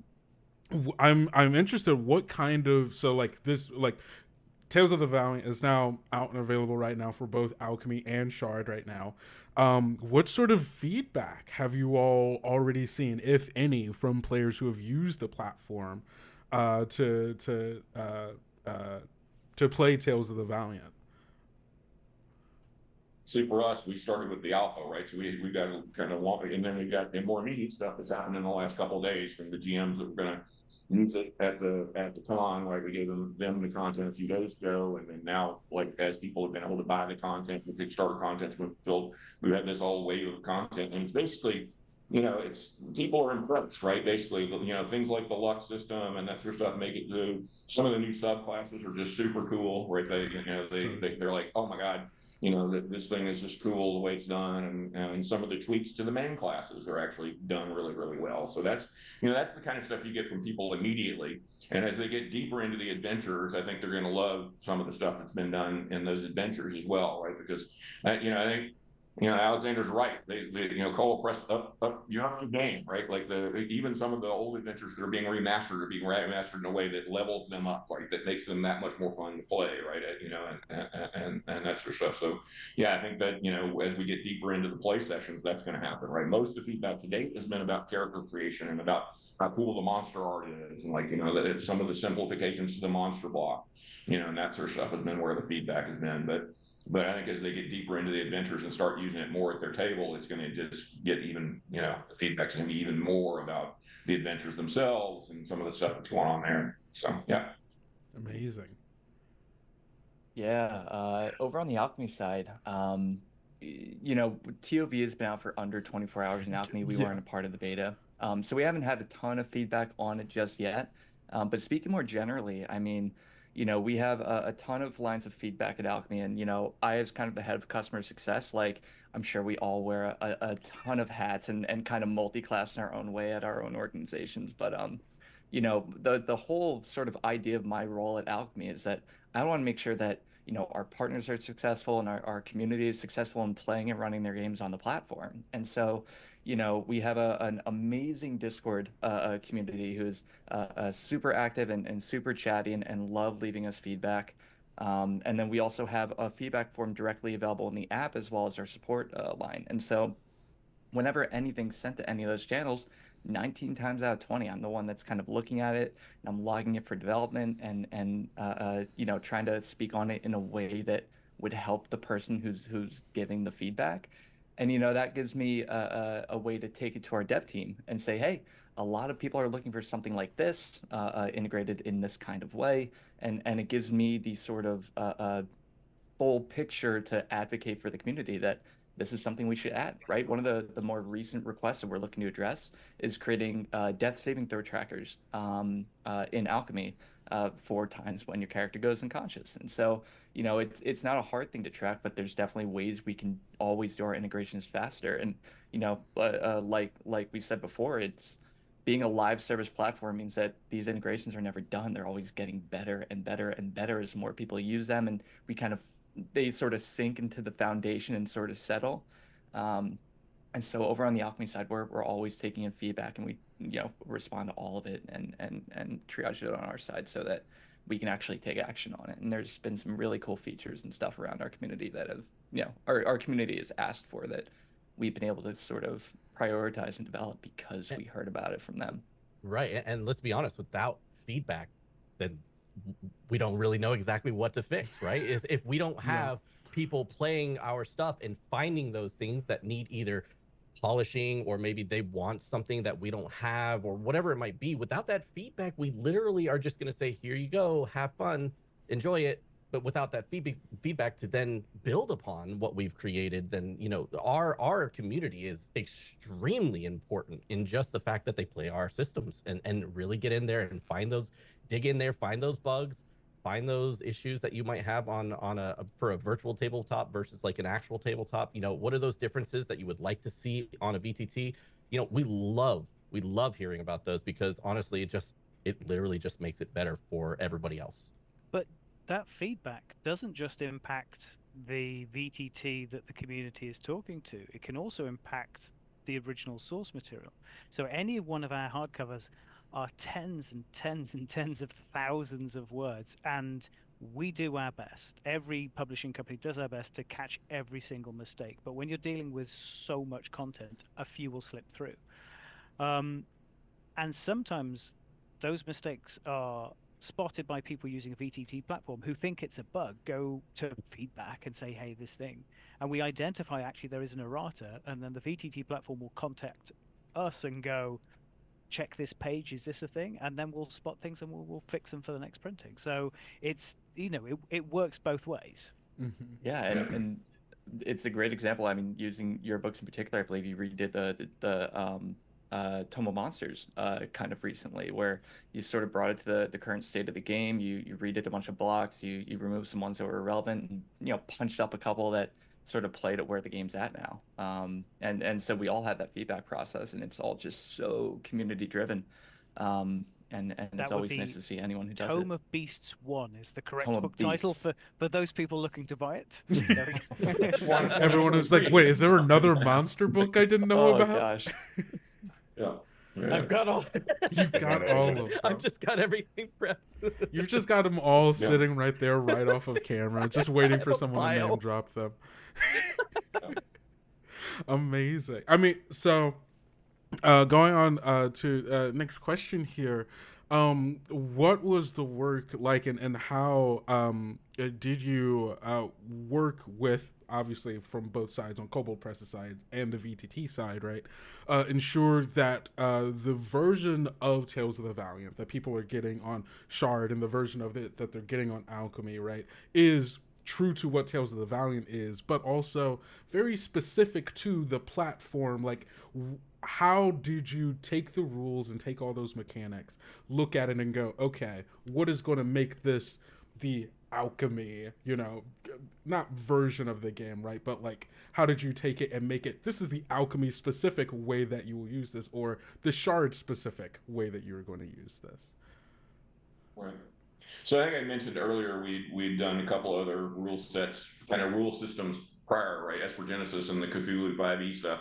Both of those are very minor tweaks to the 5e engine, right? They're basically, one of them adds an additional skill. Esper Genesis replaces some skills. Like, we had done extensions for that, right? That basically allowed you to supply extension to the character sheet. It becomes an Esper Genesis character sheet. Away you go. Mm-hmm. Tales of the Valiant was a little more extensive, right? In that it's creating a new version of each of the main classes, right? It's not an alternate set of classes. There's a new version of each one of the classes. There's some additional mechanics like luck and that sort of stuff. And so we actually took extension and upscaled it one more level and actually created something called a rule set, right? And a rule set allows you to do things like not only define how the character sheet lays out, but also define what content is available and like set the line for, hey, do you want to allow 5e content? If you do you want it below the line for ask, is it preferred content? Is it not preferred content? Do you want the content from this book or that book, or these spells or not these spells, and all that sort of stuff. That rule set allows the publisher to publish the initial rule set, and then the game master themselves can actually create a derivative rule set that says, yeah, I love that, but I'm going to add this. I'm going to add this additional content. I'm going to add this additional thing, or I'm going to give every character a feat at first level, or a talent at first level, or whatever they want to do, right, to make my game special and unique, right? And so that rule set concept sort of went beyond what we had before in order to make Tales of the Valiant like sing and allow that interoperability, and to still allow the GMs to control what level of interoperability you want. You can strip it down so you've got just the Tales of the Valiant material, just the classes that came with Tales of the Valiant, just the material, just the lineages and heritages. Or you can say, no, I'm going to allow people to mix and match with the 5e races, or I'm going to allow people to mix and match with the nuts that come from 5e, for example. Or you could choose a 5e class. You'll just get a completely 5e character class as opposed to the Tales of the Valiant class if you want. I don't know why somebody would play Tales of the Valiant make that choice, but maybe they didn't. Maybe they roll, right? Maybe they're just really wedded to one of the old subclasses that hasn't been converted yet, and they really got to do that. But like that's as we go forward, our goal, of course, is to have as much of the content. Like, we're pushing Blaine and Alexander and everybody else to, hey, I know you're not going to revisit every book, but like we've got hundreds of subclasses we could go convert, like and make Tales of the Valiant versions of all the old subclasses that are compatible with the new base classes, right? So we're pushing hard to like make that happen, so that people can know, if they want, their Ebon Star, subclass for the Rogue or whatever else, and they want to make it happen, or the Soul Spy or whatever else, they can have it, right? And it tells the Valiant about the format, right? So yeah, that's the kind of stuff we're doing and trying to push forward to make sure that everybody has a great experience. I love our community, but they go, "Oh, Tales of the Valiant, are you gonna go back and do a Tales of the Valiant version of 18 years of backlog of books?" I was like, "Sure, I'll do that next week." I'll get right on that. Yeah, but if you let me take the conversion guide you guys produced and do and work through it at my pace, just like I did Warlock and everything else, then at least for the users that choose to use Shard as their character sheet, whether they use other stuff or whatever, for everything else, they have access to every piece of character material that's ever been published by Cobalt Press in the fullness of time. So that's the discussion we're having all the time. Is like, how much of that can we do? Like, because yes, printing new hardbacks, expensive, the proposition takes forever, whatever else. Digital gives us the opportunity to provide that material to people without that expense and without sacrificing the projects you're going to go do going forward. All right, because we all want those too. We want that Game Master's Guide for Tales of the Valiant. We want the next Monster Vault. We want the next set of adventures. And that sort of stuff. We all want that. So you don't want us going back and just spending all of our time doing old stuff, Al? Doing old. No, but I do want you to do a brilliant East version of For Tales of the Valiant. But I think one of the issues that we talked about early on was like with all the platforms is like, when we're building the base platform for TOV, it's overriding the SRD, right? And so we're all built on 5e systems typically. So which monster set's going to come into which adventure? And how do we tag those in a way that we can say, hey, this is going to be Tales of Valiant, so it's going to pull in the Tales of Valiant creatures rather than the base SRD creatures. And so that's, there's been a lot of challenges like that we've talked about, and I've sat down to talk to different teams about like, how could we do something like that? What does it mean? Is it something we could do in parallel? Can we let them pick? Can we tag? What can we do? I mean, so there's a lot of behind the scenes where we stop and strategize about how to do this, and it is it's never easy. There's always trade-offs. And the one thing I would say that all game systems need is to be arithmetically correct. That's and predictable. That's the big thing, right? That's the big thing. And I think that's. I'm allowed to say that our solution to those problems was brilliant. Blaine, you're allowed to say that both the Shard and Alchemy teams came out with brilliant solutions for those problems. Right. Well, I'd like to say that, like, I mean, the biggest thing is that I love the conversionality of everything. And being able to just jump from one to the other is just immaculate, because obviously it's easy enough that you can just do it like that on our side of things. But I think one of the things that I love to talk about when it comes to Alchemy is our ability to also implement custom material. So let's say, for instance, they are playing TOV and everything, and they're not looking for SRD monsters for, for D&D or whatever. The biggest thing that I love to harp on is how easy it is to create your own custom universe, which you can then bring into your game, and then have all the content of the original universe also within it. So you have all your custom content, be it, maybe you wanted to make pre-mades, maybe you wanted to make different items, maybe you wanted to make, different everything. You can create all that stuff within your own small little, custom universe of having all this TOV specific creations.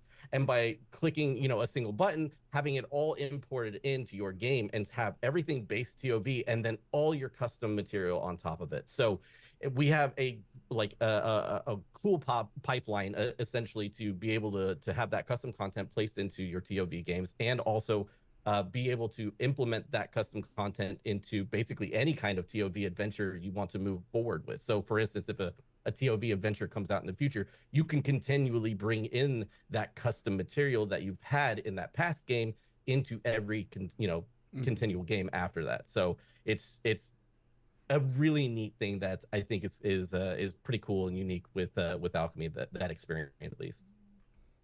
Yeah. Wow. That's so I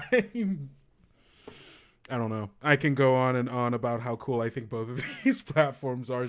Yesterday was my first time using Shard, and that was great. And Alchemy is you all of you do amazing work, and I hope our players understand just how much work is going into making everything that they're getting as polished, as cool, and as usable as it all is right now.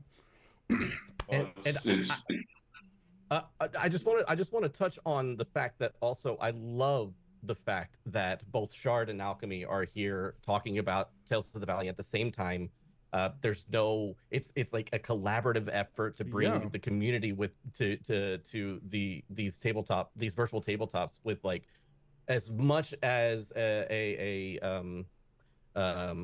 personable like approach to things. Like, hey, we're people too, and we want you to have the most fun you can possibly have. So Absolutely. Here are some things that we do, and here are some things that Shard do, and we want you to pick the best that is meant for you and your team, your players and everything like that. So I just want to harp on that because I love that aspect of what Cobalt Con has brought in general. That's one of Cobalt Press's principal driving statements, which is we are here to support the community, tell the stories that they want to tell in the way that they want to tell them. And one of the ways to do that is to provide our content in a number of different formats. Everybody has their own needs, everybody has their own sort of like preferred ways of doing things. So if we can get our content on multiple VTT platforms, everybody has their own favorite, and that's great. It's not that we are trying to flood the market, it's just that we're trying to give people the options. And when we onboard VTT platforms, it's not because I've gone down a list and gone, well, here's one we're not already on, let's put it on that. It's when the community comes to us and goes, hey, have you seen this thing? It's absolutely fantastic. I use it for all my other games. I wish your content was on this platform. That's when Blaine and I reach out and we have conversations and talk. So VTT platforms that we're on are really driven by sort of the asks of the community. It's not just us. Mm-hmm. Right, and I think it's the other thing from our side, right, is there's more than enough room for multiple platforms out there, right? Different users want different things. They have, different tables run different ways, right? And that sort of stuff. Like even in the early days of D&D, there were folks that were just dead set on miniatures was the way to go, right? And everything was, the others were all theater of the mind. Other people were like, okay, give me something, little paper cutouts, deal with it that way, or I won't have any representation of the game board and so forth. And so the way people play the game, the way they experience the game is different, and the tool sets need to support that, right? And so there's definitely, a lot of room for different innovation in the tool sets. And, for us, it's very simple. The rule is if it's not easier to do on paper in Shard than it was on paper, we're never going to do it, right? So if creating a map in Shard becomes harder than it would be to draw it on paper, right, at the beginning of your session, or print out a big printed copy, then it's never going to happen, right? We're never going to add features to the map that would make it harder than it was to do in person, right? Because we're trying to make the game simpler and faster.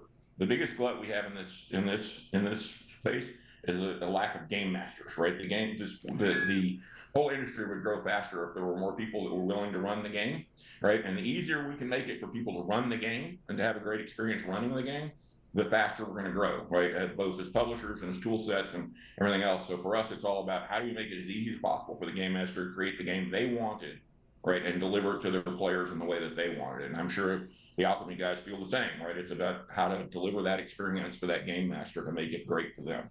Right. And for the players, I think that one of the challenges that game masters have is onboarding players into a VTT. It always translates as a one-to-one. If it's easier for the game master, that's a big part of that, is being able to get the players up and running quickly without spending the hours and hours rolling up a character that you can do if it's complicated, right? Yeah. I'm not talking about Tales of Valiant. I'm referring to other systems that may be more difficult.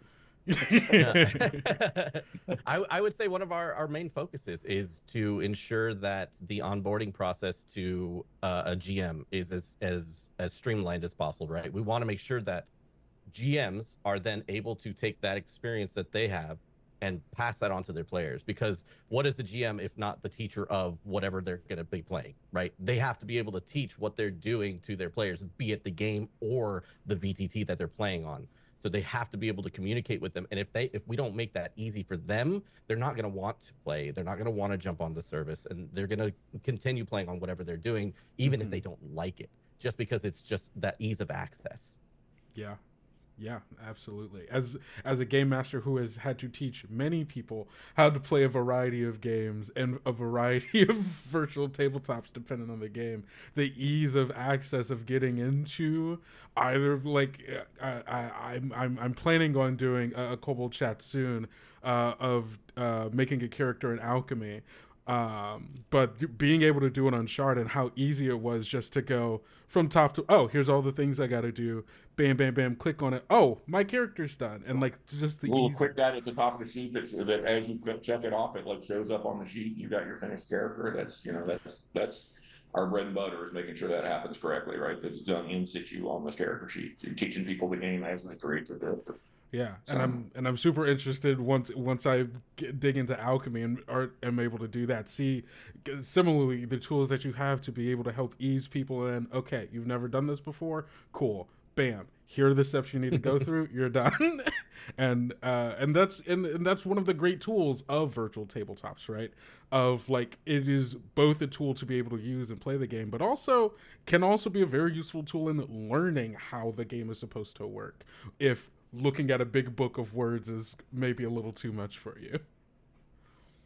And I would encourage anybody who wants to try a new VTT to become the game master, because that's the key. Is it's the game master. You're going to play whatever the game master is comfortable with. And so if you're interested in trying a different VTT or just trying a different system overall, you need to be the person to kind of lead that and get some games going. They may switch very easily. You know, maybe your normal GM will switch very quickly, but you've got to get them up and running and get them comfortable with the system as well. So I encourage you to play and experiment. Yes, Here's absolutely. one of the hundreds of one-shots from Cobalt Press we have on Shard Tabletop, and get started. There you go. There you go. Amazing. We have a couple minutes left here. If anybody in chat has some quick questions that we can answer about Shard or Alchemy, I don't know, Alexander, if you were able to answer some questions. I'm happy to take broader questions. I've seen a few questions about Foundry.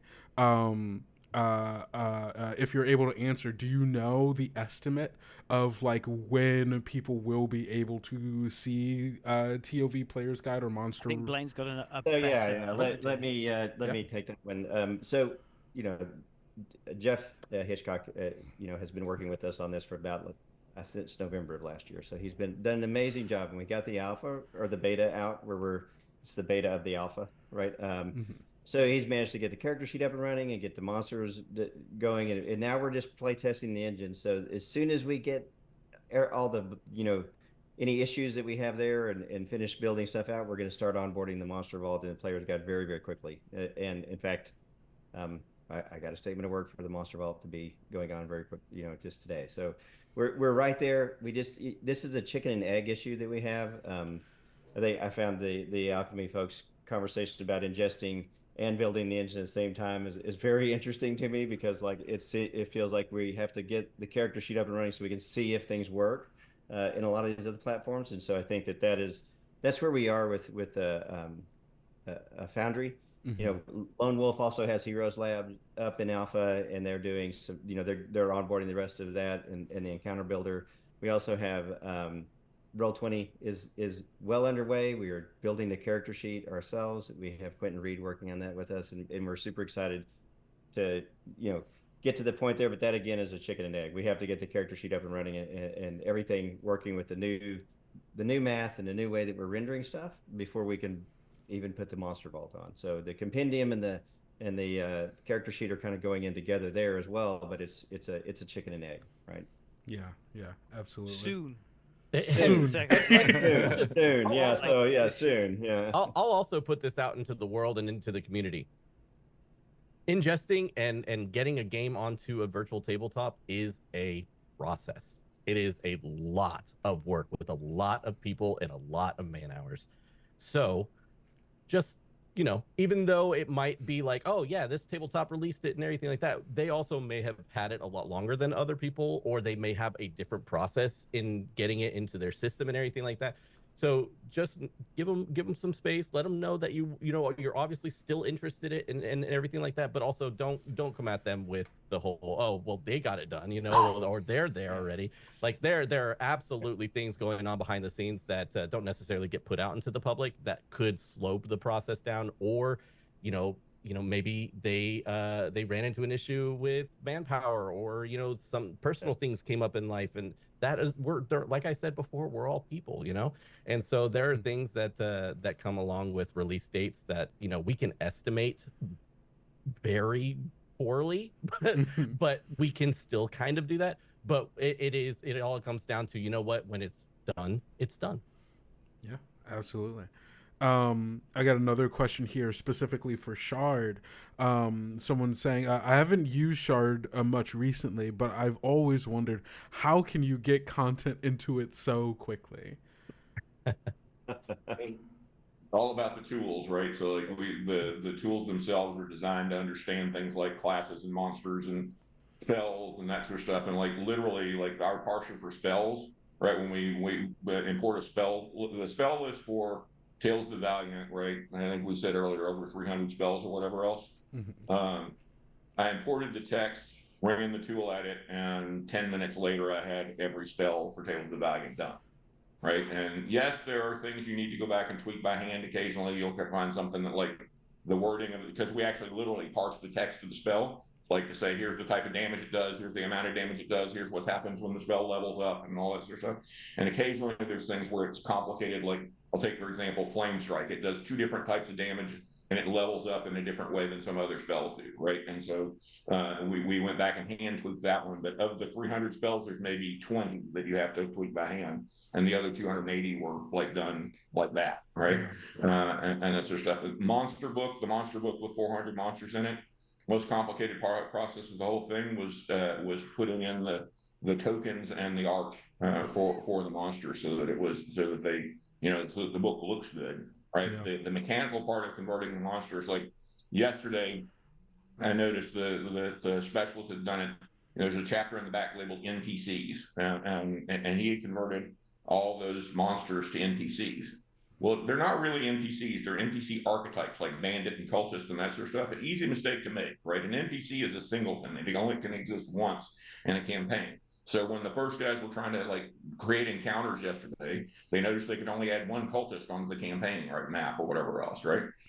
I took the text of that appendix for the monster vault, reconverted it, 20 minutes later had them monsters for everyone that they wanted, right? And so yeah, it's just tools, right? It's all about the tools, right? And so you know, Darren and I are both, you know, 35-year software professionals. So for us, it's a write the software once so that nobody else has to ever do it, right?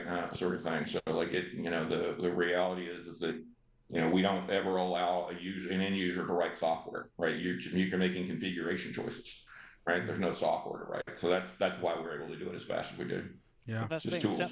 Somebody will look at that and go, "Oh, it only took you 10 minutes, so it only takes 10 minutes to do." And you're like, "No, it takes 35 years to get to the point where it takes 10 minutes." Nailed it. You absolutely nailed it. It took 10 minutes to do that set of monsters. Yeah, it took a little longer, right? Literally. So the short answer is regex. That was the answer. That's how you got it. Awesome. Yeah. Lex and Yak, right? Well, I want to thank you all so much for being here. I know I'm very excited, and I know there's so many people super excited to be able to get their hands on Tales of the Valiant on both of your platforms and all of the other VTTs that it will be slowly coming out as the process does its thing, right?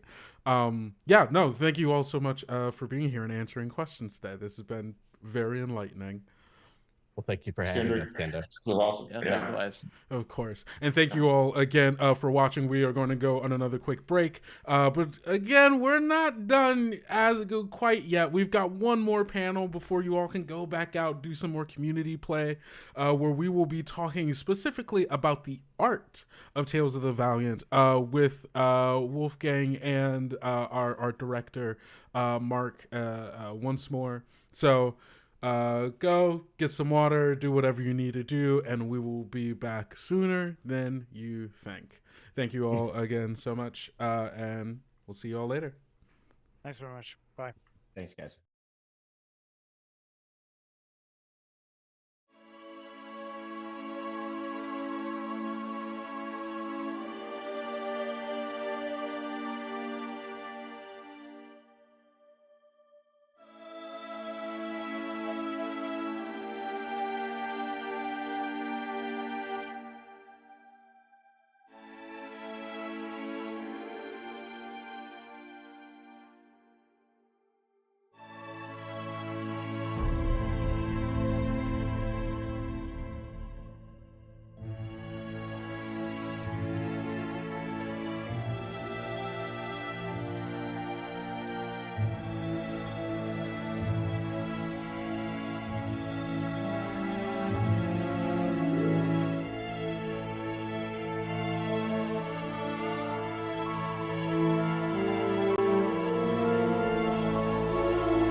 Hello, everybody, and welcome back to Kobold Con. I hope you didn't miss us too much, because we're back now. It's fine. I am once again joined with two of the amazing kobolds that help make everything happen here at Cobalt Press, and especially for Tales of the Valiant, but specifically the Monster Vault. Well, actually, I guess no, not just specifically the Monster Vault. That was also yesterday. the Player's Guide. Also the Player's Guide, because there's art in both of those books. We're talking about the art of Tales of the Valiant. For the people who don't know who the two of you are by this point, let's just do some quick introductions. Wolfgang. Sure. Well, I'm Wolfgang Bauer. I'm the Kobold-in-Chief here, the founder, publisher, head Kobold. And I have been here as long as the company has. 18 years of service to the firm. That's me. Amazing. But Mark, you've been here almost as long. Not that long, but almost, yeah. I'm Mark Radel. I'm the art director, I guess the lead graphic designer, and every once in a while I get to write stuff. Cool stuff. Yes. Very cool stuff. So, I mean, we've been hearing it basically all weekend so far. People love the art in Tales of the Valiant. Both the monsters, the like character portraits, and then also just like there's so much gorgeous art happening in this book. And that's just going to lead me into my first question here. What is your favorite piece of artwork in either Tales of the Valiant Player's Guide or the Monster Vault? Ooh. And this is always that nasty question where, like, you know, you got to pick your favorite. Pick your favorite. The other ones are all ugly. No, like my favorite today is actually a favorite I've had since very early on, and it comes out of the Player's Guide.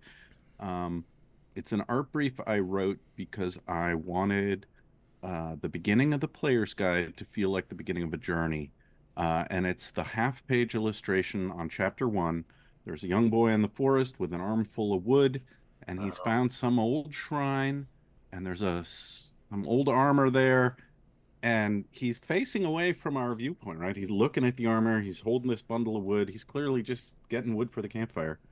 But you can practically feel his eyes lighting up and thinking, oh my goodness, I could take my axe and go out in the world and be a hero, right? Like, it's the start of a story.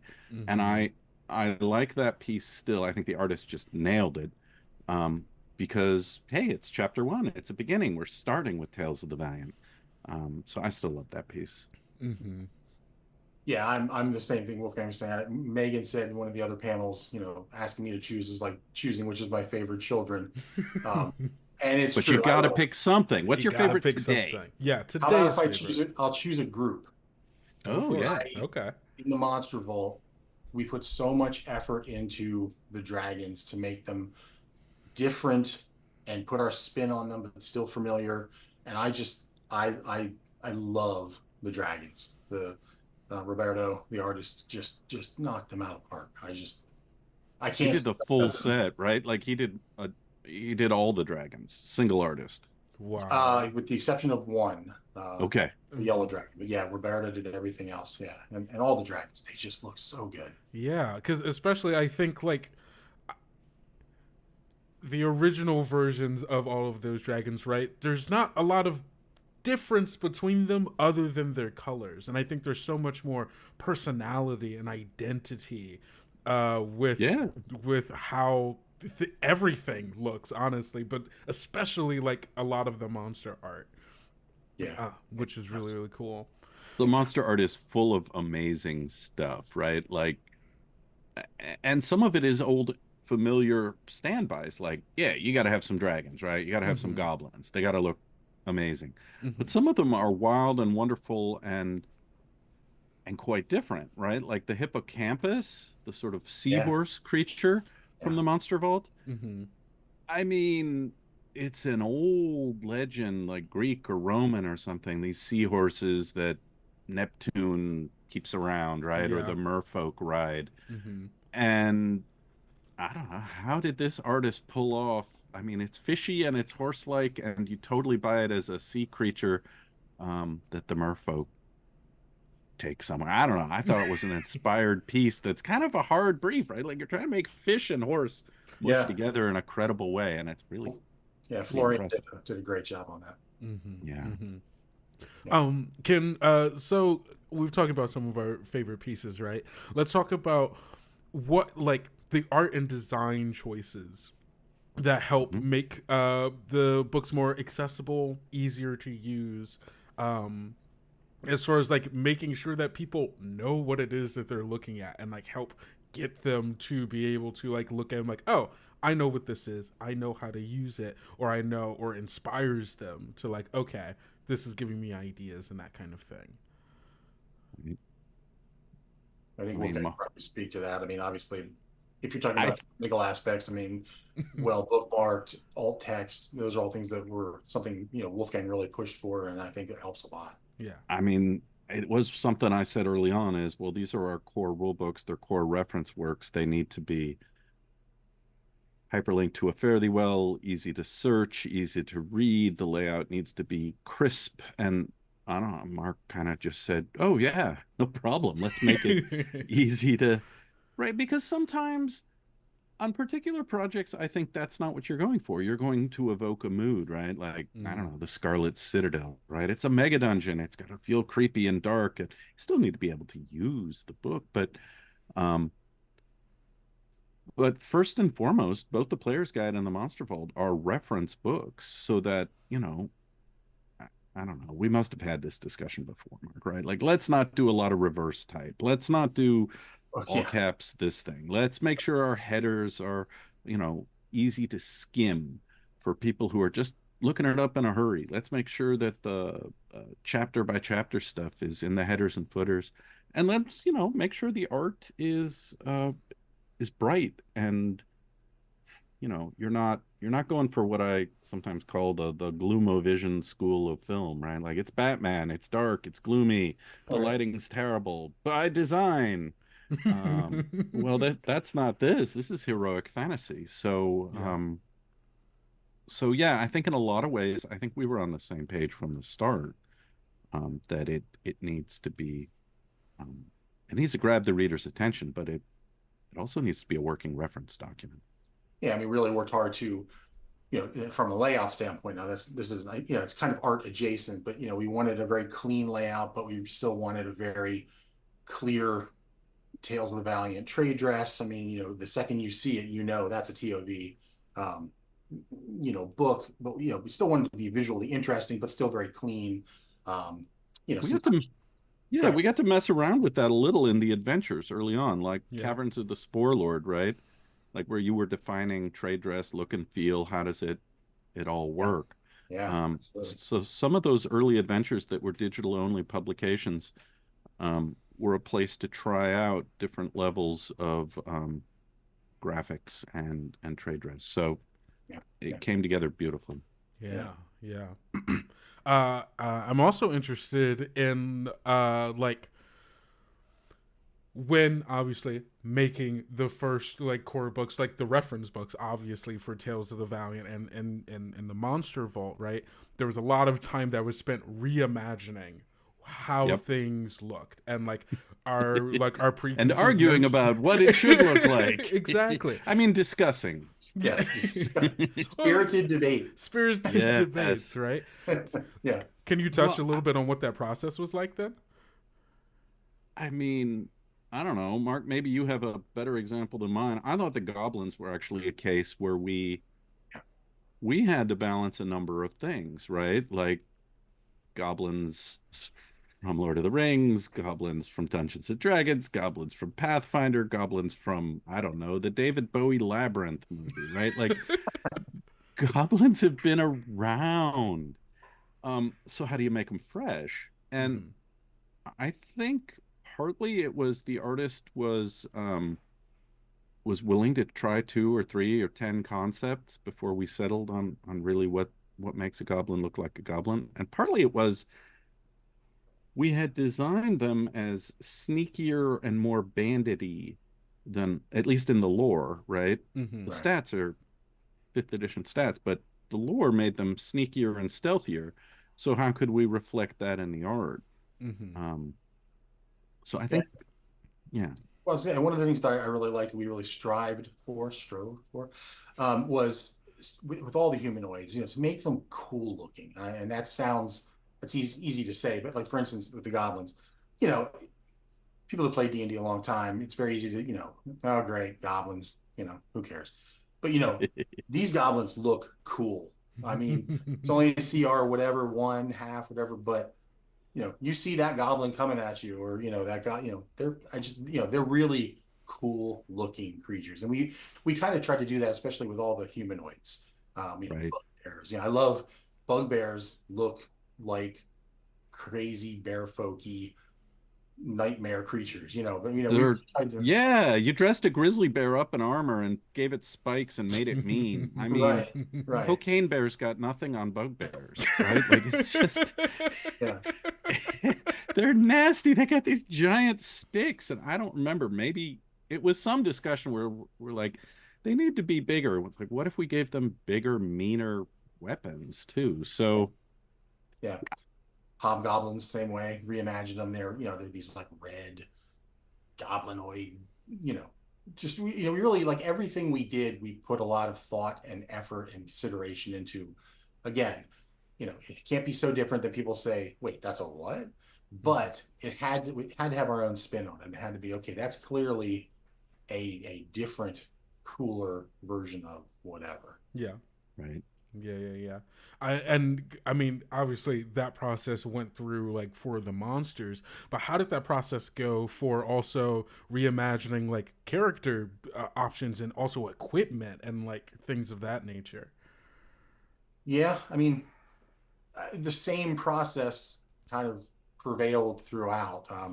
Everything we did, we didn't sort of say, it's a whatever, just do something. It was very much the opposite. I mean, like I said, even the weapons, okay, well, let's do the research. Let's find out. Let's make sure that we show, we weren't going for such historical accuracy that it's a museum guide, but right.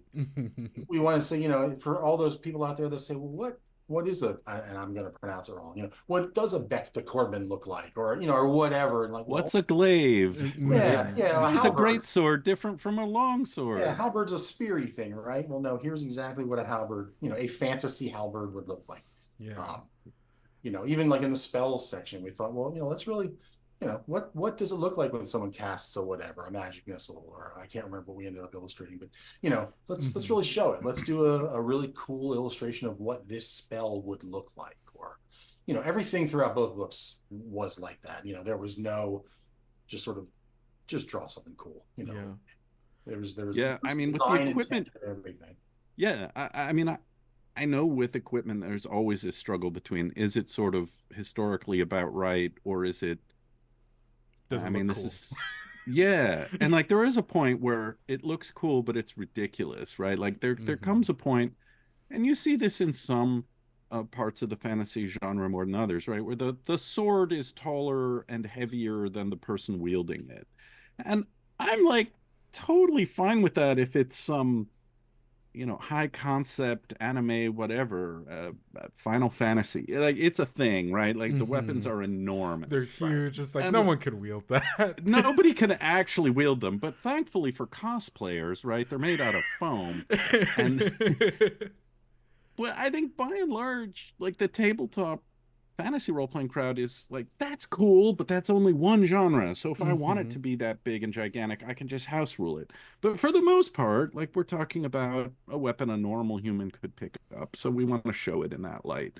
But I don't know, by the time it came to character concepts, they're pretty heroic, right? Like we got the Valiant action 6 in artwork. Yeah. Oh, it's gorgeous. The new Valiant 6, the iconic art is fantastic. On those character sheets, yes. Yeah, William O'Brien just knocked it out. Yes, he really did. I mean, those characters in particular are close to our hearts, but there's other characters in the player's guide, right? There's that, I forget whether it's chapter 2 or 3, but there's we're fighting off the ravening horde of undead image, which I think it's like the dwarf like smashing in the skulls of like all the chapter opener art. All those half-page chapter are so evocative, I think. Yeah, it's right? And they're not all But- big fights necessarily. Sure, Yeah. sure, no, absolutely. The lineage or the background in talents art is just sort of this druid while casting a spell while someone else is looting a tomb. It's not combat, Right. Right. but there's a bit of a story because there's a hand coming out of the tomb with a knife. It's the kind of scene every player has probably experienced or Sets the mood. or can identify you know? with. Yeah. Yeah. Speaking of like the kind of like secret stories, right, going on in some of this art. Let's start with the two covers, the one for the player's guide and the one for the Monster Vault, both of which are kind of telling two sides of the same story. What's going on there? Well, the funny thing about that is don't tell anybody because it'll make us not sound incredibly clever. That was completely accidental and not intentional. Well, it was intentional after the fact. We had the cover art for the Monster Vault came in first, and it's an amazing piece of art. This red dragon just frying a wizard who's come out on this stone archway, and it's great. But then when it came time, we were conceptualizing, okay, what's the player's guide art going to look like?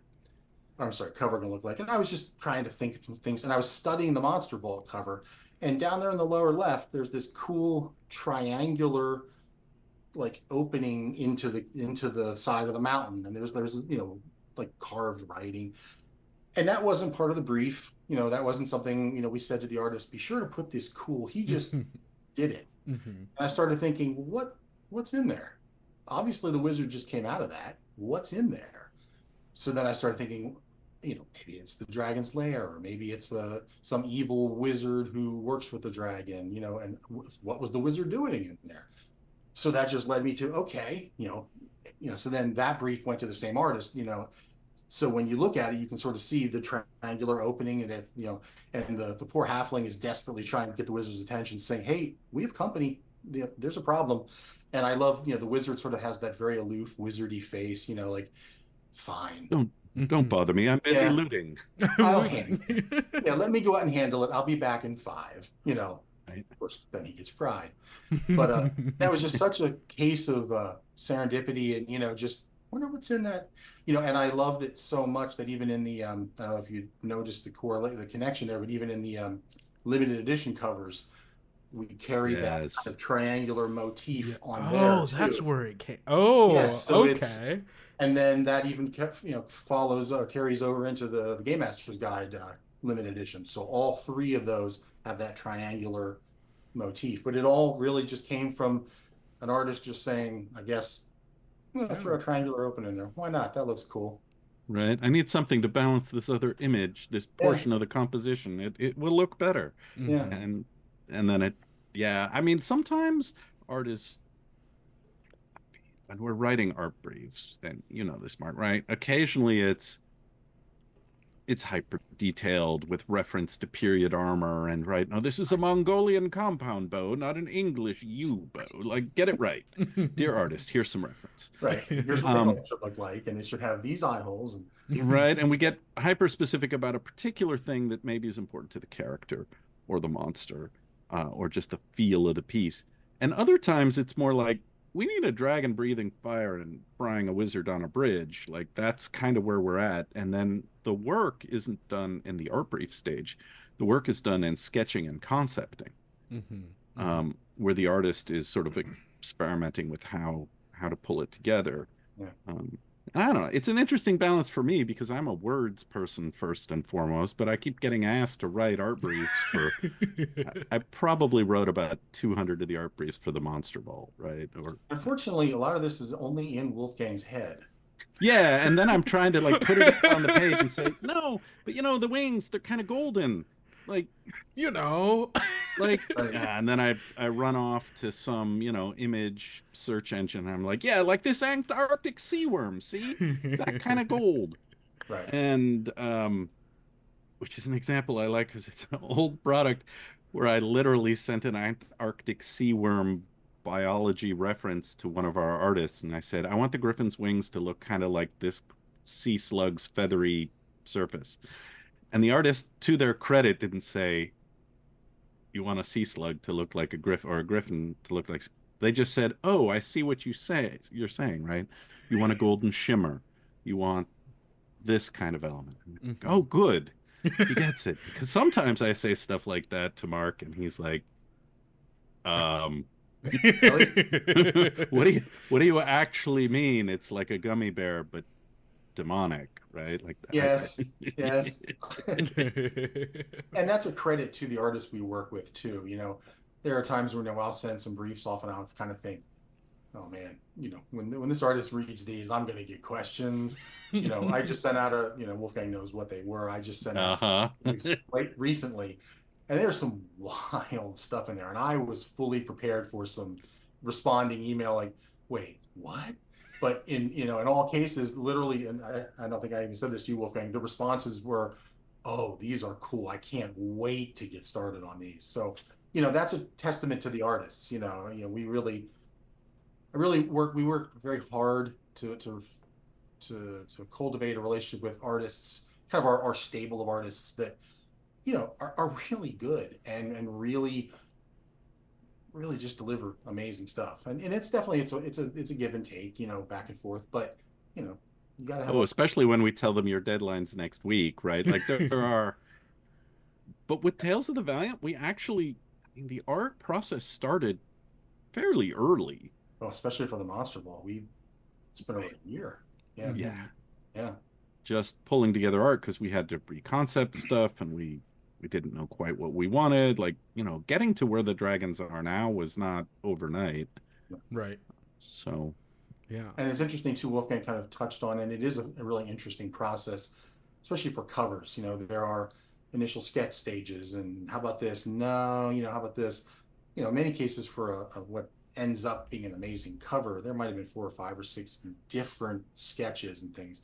And a product that's coming out, we might talk about here today, in addition to featuring all of that art, I think folks really would enjoy seeing it's really fascinating to see that process, that progression to, oh, I can see how the cover's built. Oh, that's how the cover came about. Cool. Yeah. That process is part of what I love.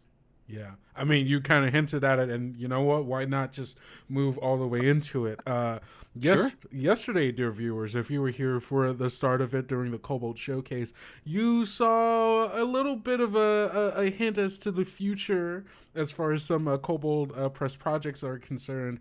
And one of them that got revealed was the Art of Cobalt Press book. Mm-hmm. Which is a collection of the 18 years of history of Kobold Press art coming together, not just the finished products, but a mixture of, concept sketches and then also commentary from some of the people who worked on it and so on and so forth. What inspired the creation of the Art of Cobalt Press book? And what do you think makes it unique and compared to other art books out there? Well, it's funny.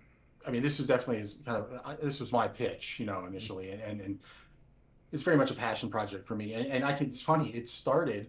I was driving in the car and I was listening to NPR, and I forget what it was what they were talking about, but they were talking about the gift season and things like that. And someone said, art books are just fantastic. People love books of fantastic art. And there was that moment, there was literally, I'm pretty sure a light bulb went off my head. I thought, art book? We have fantastic art. I couldn't wait to get home, and then the next time, okay, everybody, I have an idea, and thankfully everybody said, oh, yeah, okay, let's do it. So that was really the impetus, just that art book, mentioned on the radio in the car, and thought, we have fantastic art. We have plenty of it. Years of art. Right? And it was, Mark said it, and I'm like, yeah, we could do that. And of course, I thought, how big, how expensive, how deluxe, how many pages, right? Like, all the pages. But all the pages, right? But like, can we find the files from something from 16 years ago, right? Like, we printed it, but that was 6 operating systems and 5 computers ago. So where is it all? Right. Sort of the reality of it's a lot easier to talk about our last few years of art than it is 10 years ago or 12 years ago. So there are some practical obstacles about, looking for these sorts of things. But as someone who has bought every big fantasy coffee table art book ever, I adore the category, and I think we have something to bring, right? Like we have beautiful cover art, but we also have the sketches that show how it got there. Yeah. And I don't know. Yeah. And what I'm really excited about, and it's an art book first and foremost. There'll be, it's going to be a big coffee table book, full page, cover art, beautiful. But it's also going to be a history of Cobalt Press, kind of as told through the art. It's going to be divided into 3 sections. It's going to be chronological. So earliest art, current, into the future, that kind of thing. And it's also, like I said, it's going to be the history of the company, told through anecdotes. I'm going to certainly talk a lot about pieces, but then, Wolfgang's going to talk about the happy day that you came on board, Mark, because right about then we were publishing soft cover books entirely with black and white art, right? Like our print production all those years ago was, well, I can afford black and white artists and I can't afford to print in color. So there's an early period of the company's history where the art is still good and interesting, but then there's sort of this sharp dividing line where it's like, here's where the art director showed up and things got better. Because I was just trying to talk to artists at that early point and say, listen, I need X. And it didn't always fit together, or I didn't always get what I thought I was getting. And there was a lot of learning curve, like, oh, this is why you want someone who can wrangle the art in a way that it looks consistent and you're getting the best out of each piece and you're not making any mistakes like, oh, that doesn't match the brief, right? So I'm proud of some of the early period art, but you'll see a definite dividing line there. Yeah. In the history where it took a big leap forward. I appreciate it. Thank you.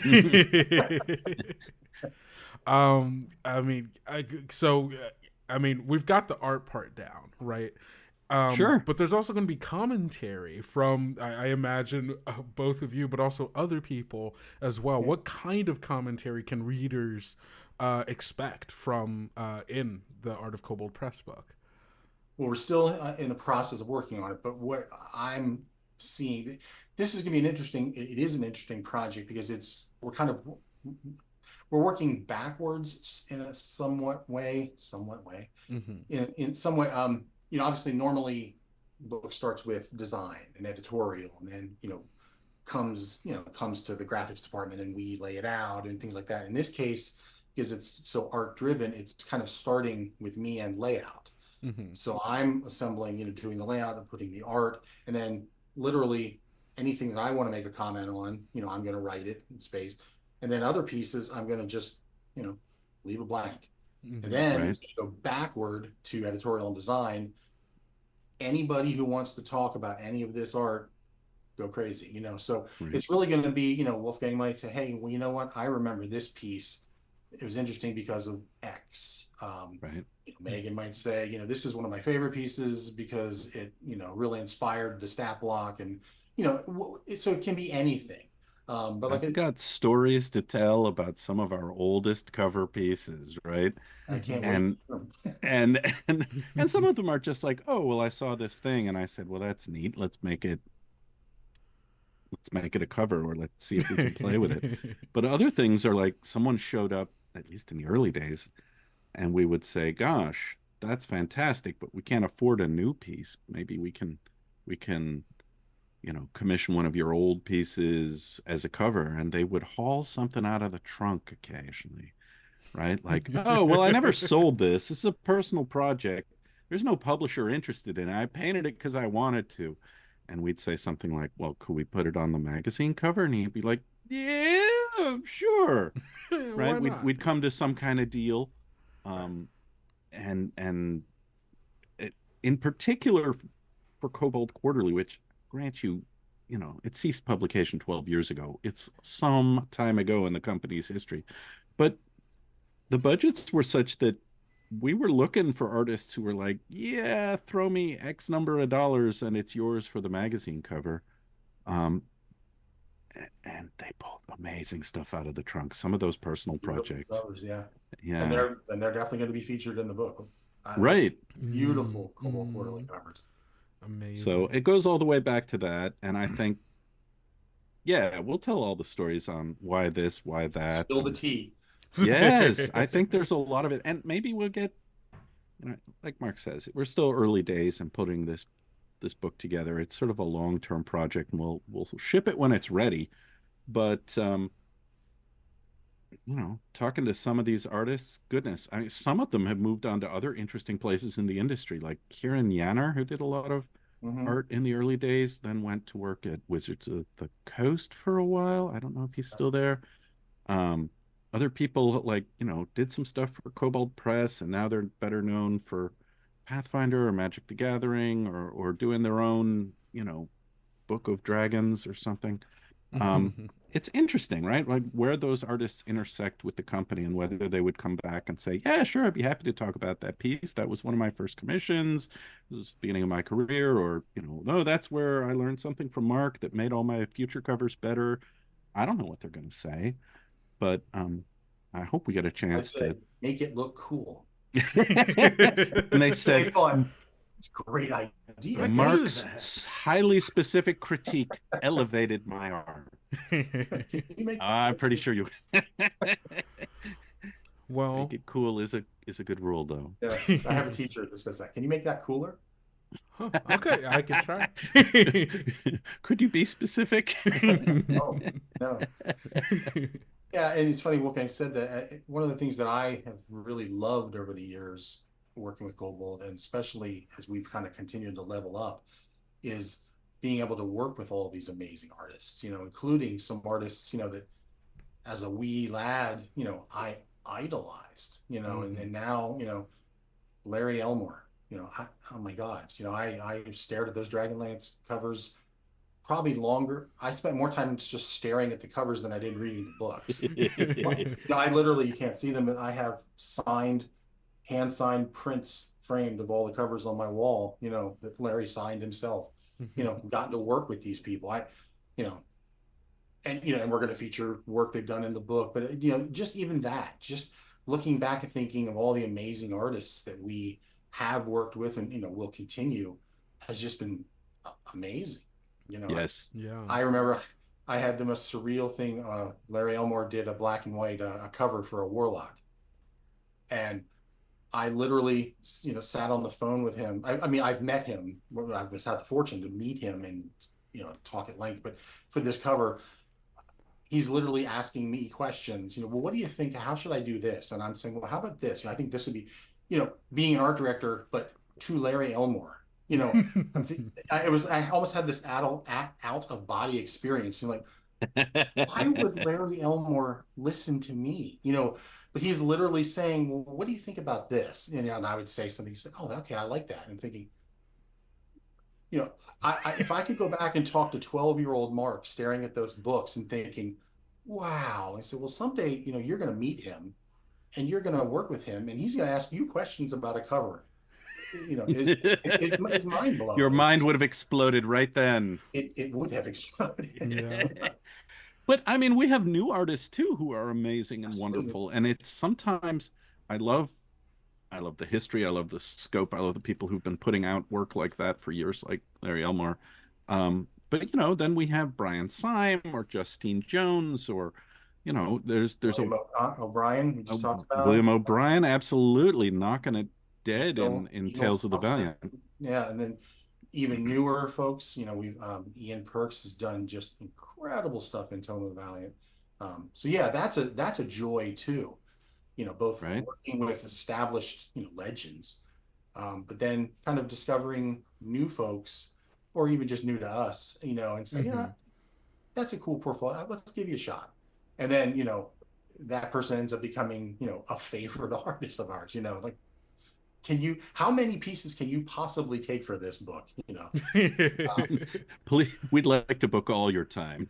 Right. I have 50 pieces. Can you take 50? No? Okay, can you take 10? Okay. That's the reality. Do we want to take some questions too before we close it out? I was just about to say we do have some questions from the chat, and of course, anybody while we still have time, feel free to put your questions in the chat, and we will get to them if we can.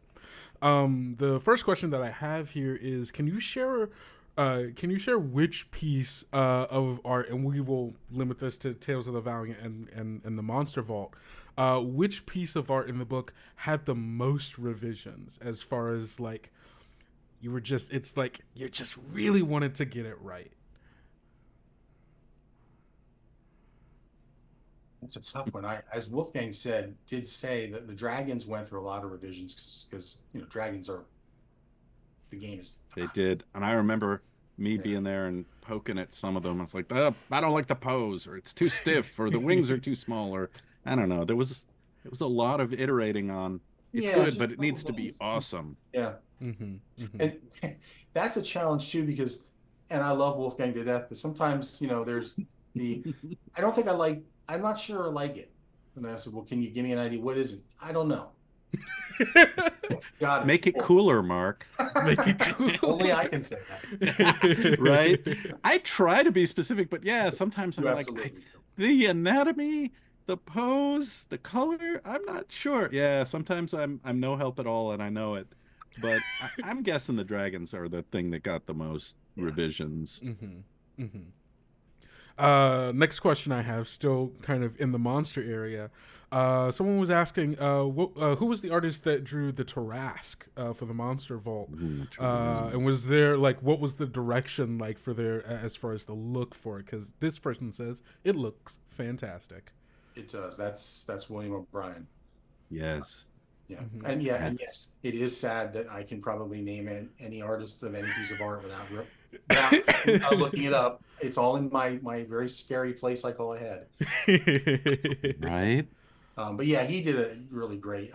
If I remember correctly, we wanted to, and this was a case in a lot of art that had folklore or myth as a basis, etc. I suppose it's something we just created whole cloth.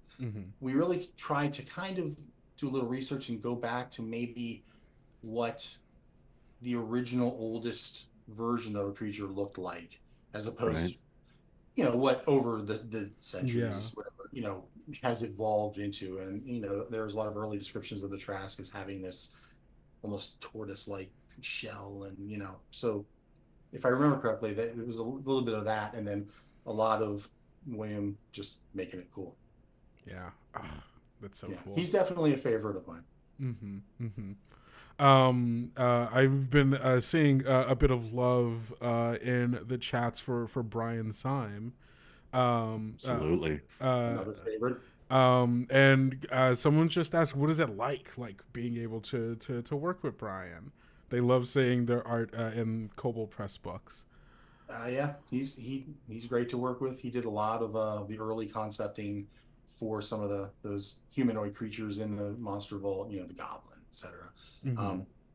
I've worked with Brian a long time. I would describe we have almost a brotherly relationship. Sometimes we butt heads. Sometimes he is not afraid to tell me if he doesn't like a brief, or I don't like that. Yes. Can I do this? And we sometimes have to hash it out, but he's good to work with, and in the end, the art is what matters, and the art is fantastic. He delivers the goods. Yeah, I mean, he's been, I don't know if he's a regular for sure. Everybody seems to like his work, but the thing that impresses me about Brian, and I don't have to work with him, I just hand him briefs and say make it cool, is he does reinvent things, right? Like he's got something about, especially armor, clothing, like he does a really good job with humanoids and people in gear. I don't think he does as often. We don't ask him to do, like, I don't know, horses or something, right? Because he's better with people, I think. Right. And that's his strength, and it's clear on the page that he's kind of having fun. Yes, That's absolutely. good. Absolutely. A quick comment that I see in here, someone is saying that they appreciate Kobold Press's commitment to not use AI art in any of our stuff. Oh, absolutely. Very, very committed to that. Believe me. Yeah. And we have another question here. What made you all decide that some of the monsters needed new art in comparison to some that, or as far as like needed like complete redesigns of like how they look versus some that maybe stayed a bit more of the traditional look that we're used to? Sure. Some of that was design choices, right? Mm-hmm. And I mean sort of lore and mechanical choices. But some of it, Mark, if I remember, and it was a blur of art descriptions and requests at one time. So we were, for instance, with the Ettercap, we were trying to get it back more in line with its spidery nature, and it got a spider climb as an ability, and it has mechanically is a little more in tune with that. So we said, well, perhaps the art should reflect that as well. Right. Where other examples like the basilisk, like traditionally, the Dungeons and Dragons basilisk has like 6 legs, but the ancient basilisk was more snake-like, and the Harry Potter basilisk is more snake-like. Right. Mm-hmm. So, as you were saying, Mark, we kind of went back to the original folklore on the basilisk and said, let's make it less leggy, Right. and see what it looks like. And I think it turned out fantastic. Yeah, I really like these a lot. But I don't know, were there particular ones that you remember as, we were pulling a particular way? Kind of said are really great examples of that. And then as the question kind of intimated, in other cases, the standard look that everyone has gotten used to, that works. It was fine. Why reinvent the wheel in this case? But there are other cases where, hey, we want to put our own stamp on it. Yeah. Sure. The Medusa and the Mummy are such classics, right? Like, you don't. The art is fantastic for them, right? But it's not surprising, right? Mm-hmm. It's like, that's a mummy. That's a Medusa. Okay, we're not gonna.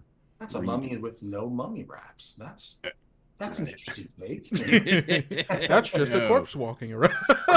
Right, but then there's stuff where it was completely a new concept to begin with, right? Like something like the Moon Knight, or sort of the way we did the Nagas was reinvented, right? That was a playground for new concepts. Yeah, I remember. It really was. It was an amazing, exhausting challenge to put those monsters together, but it was incredibly rewarding. I mean, it was an incredibly creative whirlwind. Mm-hmm. Sometimes that's where we do our best work. That's our sweet spot. Yeah. Got another question here. Who did the Kobold art for the status conditions in the Tales of the Valiant book? This was an idea from Celeste to do illustrations of the status conditions. We went back and forth on this. Yeah, that's the great Darren Calvert. Yeah. It's the same artist who does our mascot art, the Jiro art, when you see him on, like, I don't know, a holiday piece of art on the blog or something, or in the Cobalt guides. Yeah, Darren Calvert's great.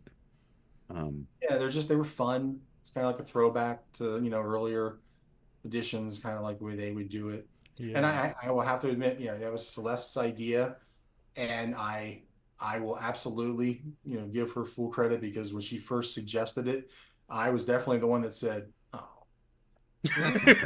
It's not gonna work. I was skeptical too until we saw the art, and then I'm like, this is hilarious. And also, I think there's a tradition in tabletop games that has faded somewhat, which is some of the art's funny. Yeah. Right? Yeah. The old original AD&D, the black and white stuff, and like the DM's guide, some of it was hilarious, like the flat out cartoons. But even in sort of more modern stuff, there are places where it's appropriate to see, oh, that hero is just, they're getting pancaked in a hilarious way. I like it. There's a piece, and I'm in the I think it's Game Master's Guide. It is. I know what you're thinking of. Do you? There's a lizard folk. It's about chases, and there's a lizard folk who's like, in mid chase, and the person, you don't see the person that he's chasing or it's chasing. They wing I think it's a watermelon or something. So the lizard folk, is running, and there's a watermelon on his face, and and it's realistic, and it conveys the story wonderfully, but it's kind of funny. Yeah. And that's a great example. At first I was like, really, but it's incredibly well done illustration.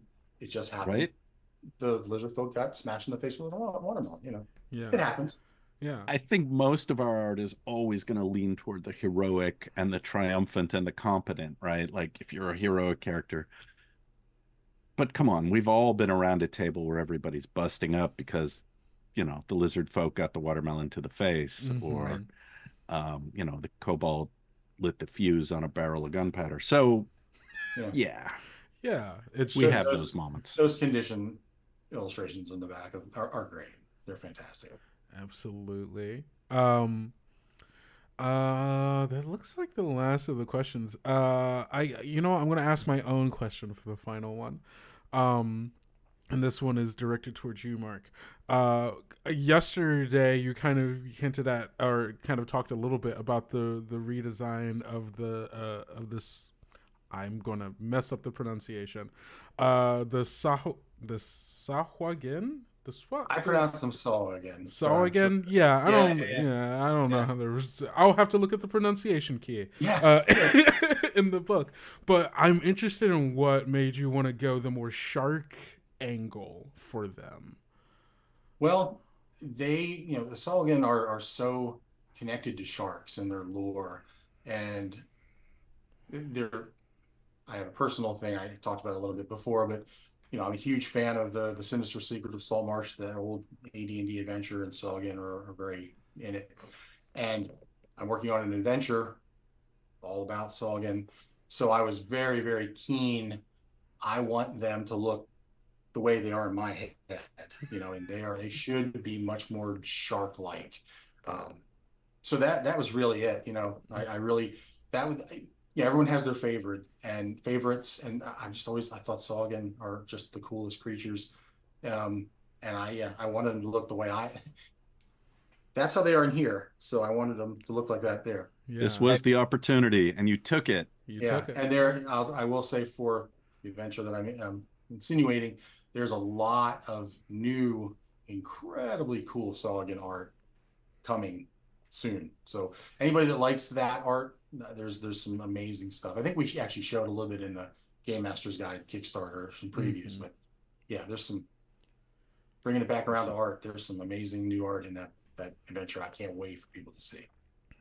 Well, you heard it here first, everyone. You have so much more art. We have so much good art right now that you can go dive into, and way more amazing art that is on the way. Thank you both so much for sitting here with me and talking a little bit about the process, about what you all love, about what we've got so far, and the stuff that's coming out as well. Absolutely. Yeah. Thank you. Yeah. Thanks for hosting. Hey, of course. Hey, it's my job. But I love doing it. I love doing it genuinely.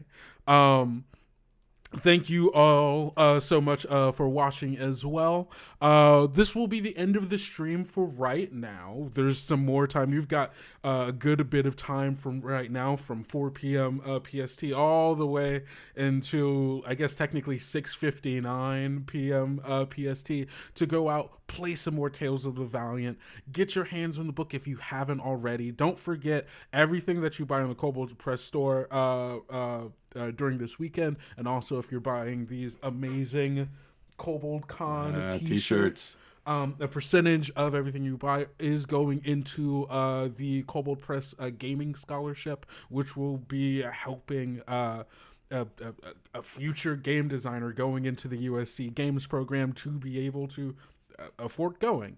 Everything, those shirts and everything else at our merch store is on sale right now through the rest of Kobold Con to Sunday. Yes. So You want to buy some stuff and get it cheap, do it now. Get it cheap, do it now, and you're helping Absolutely. potentially the future of gaming.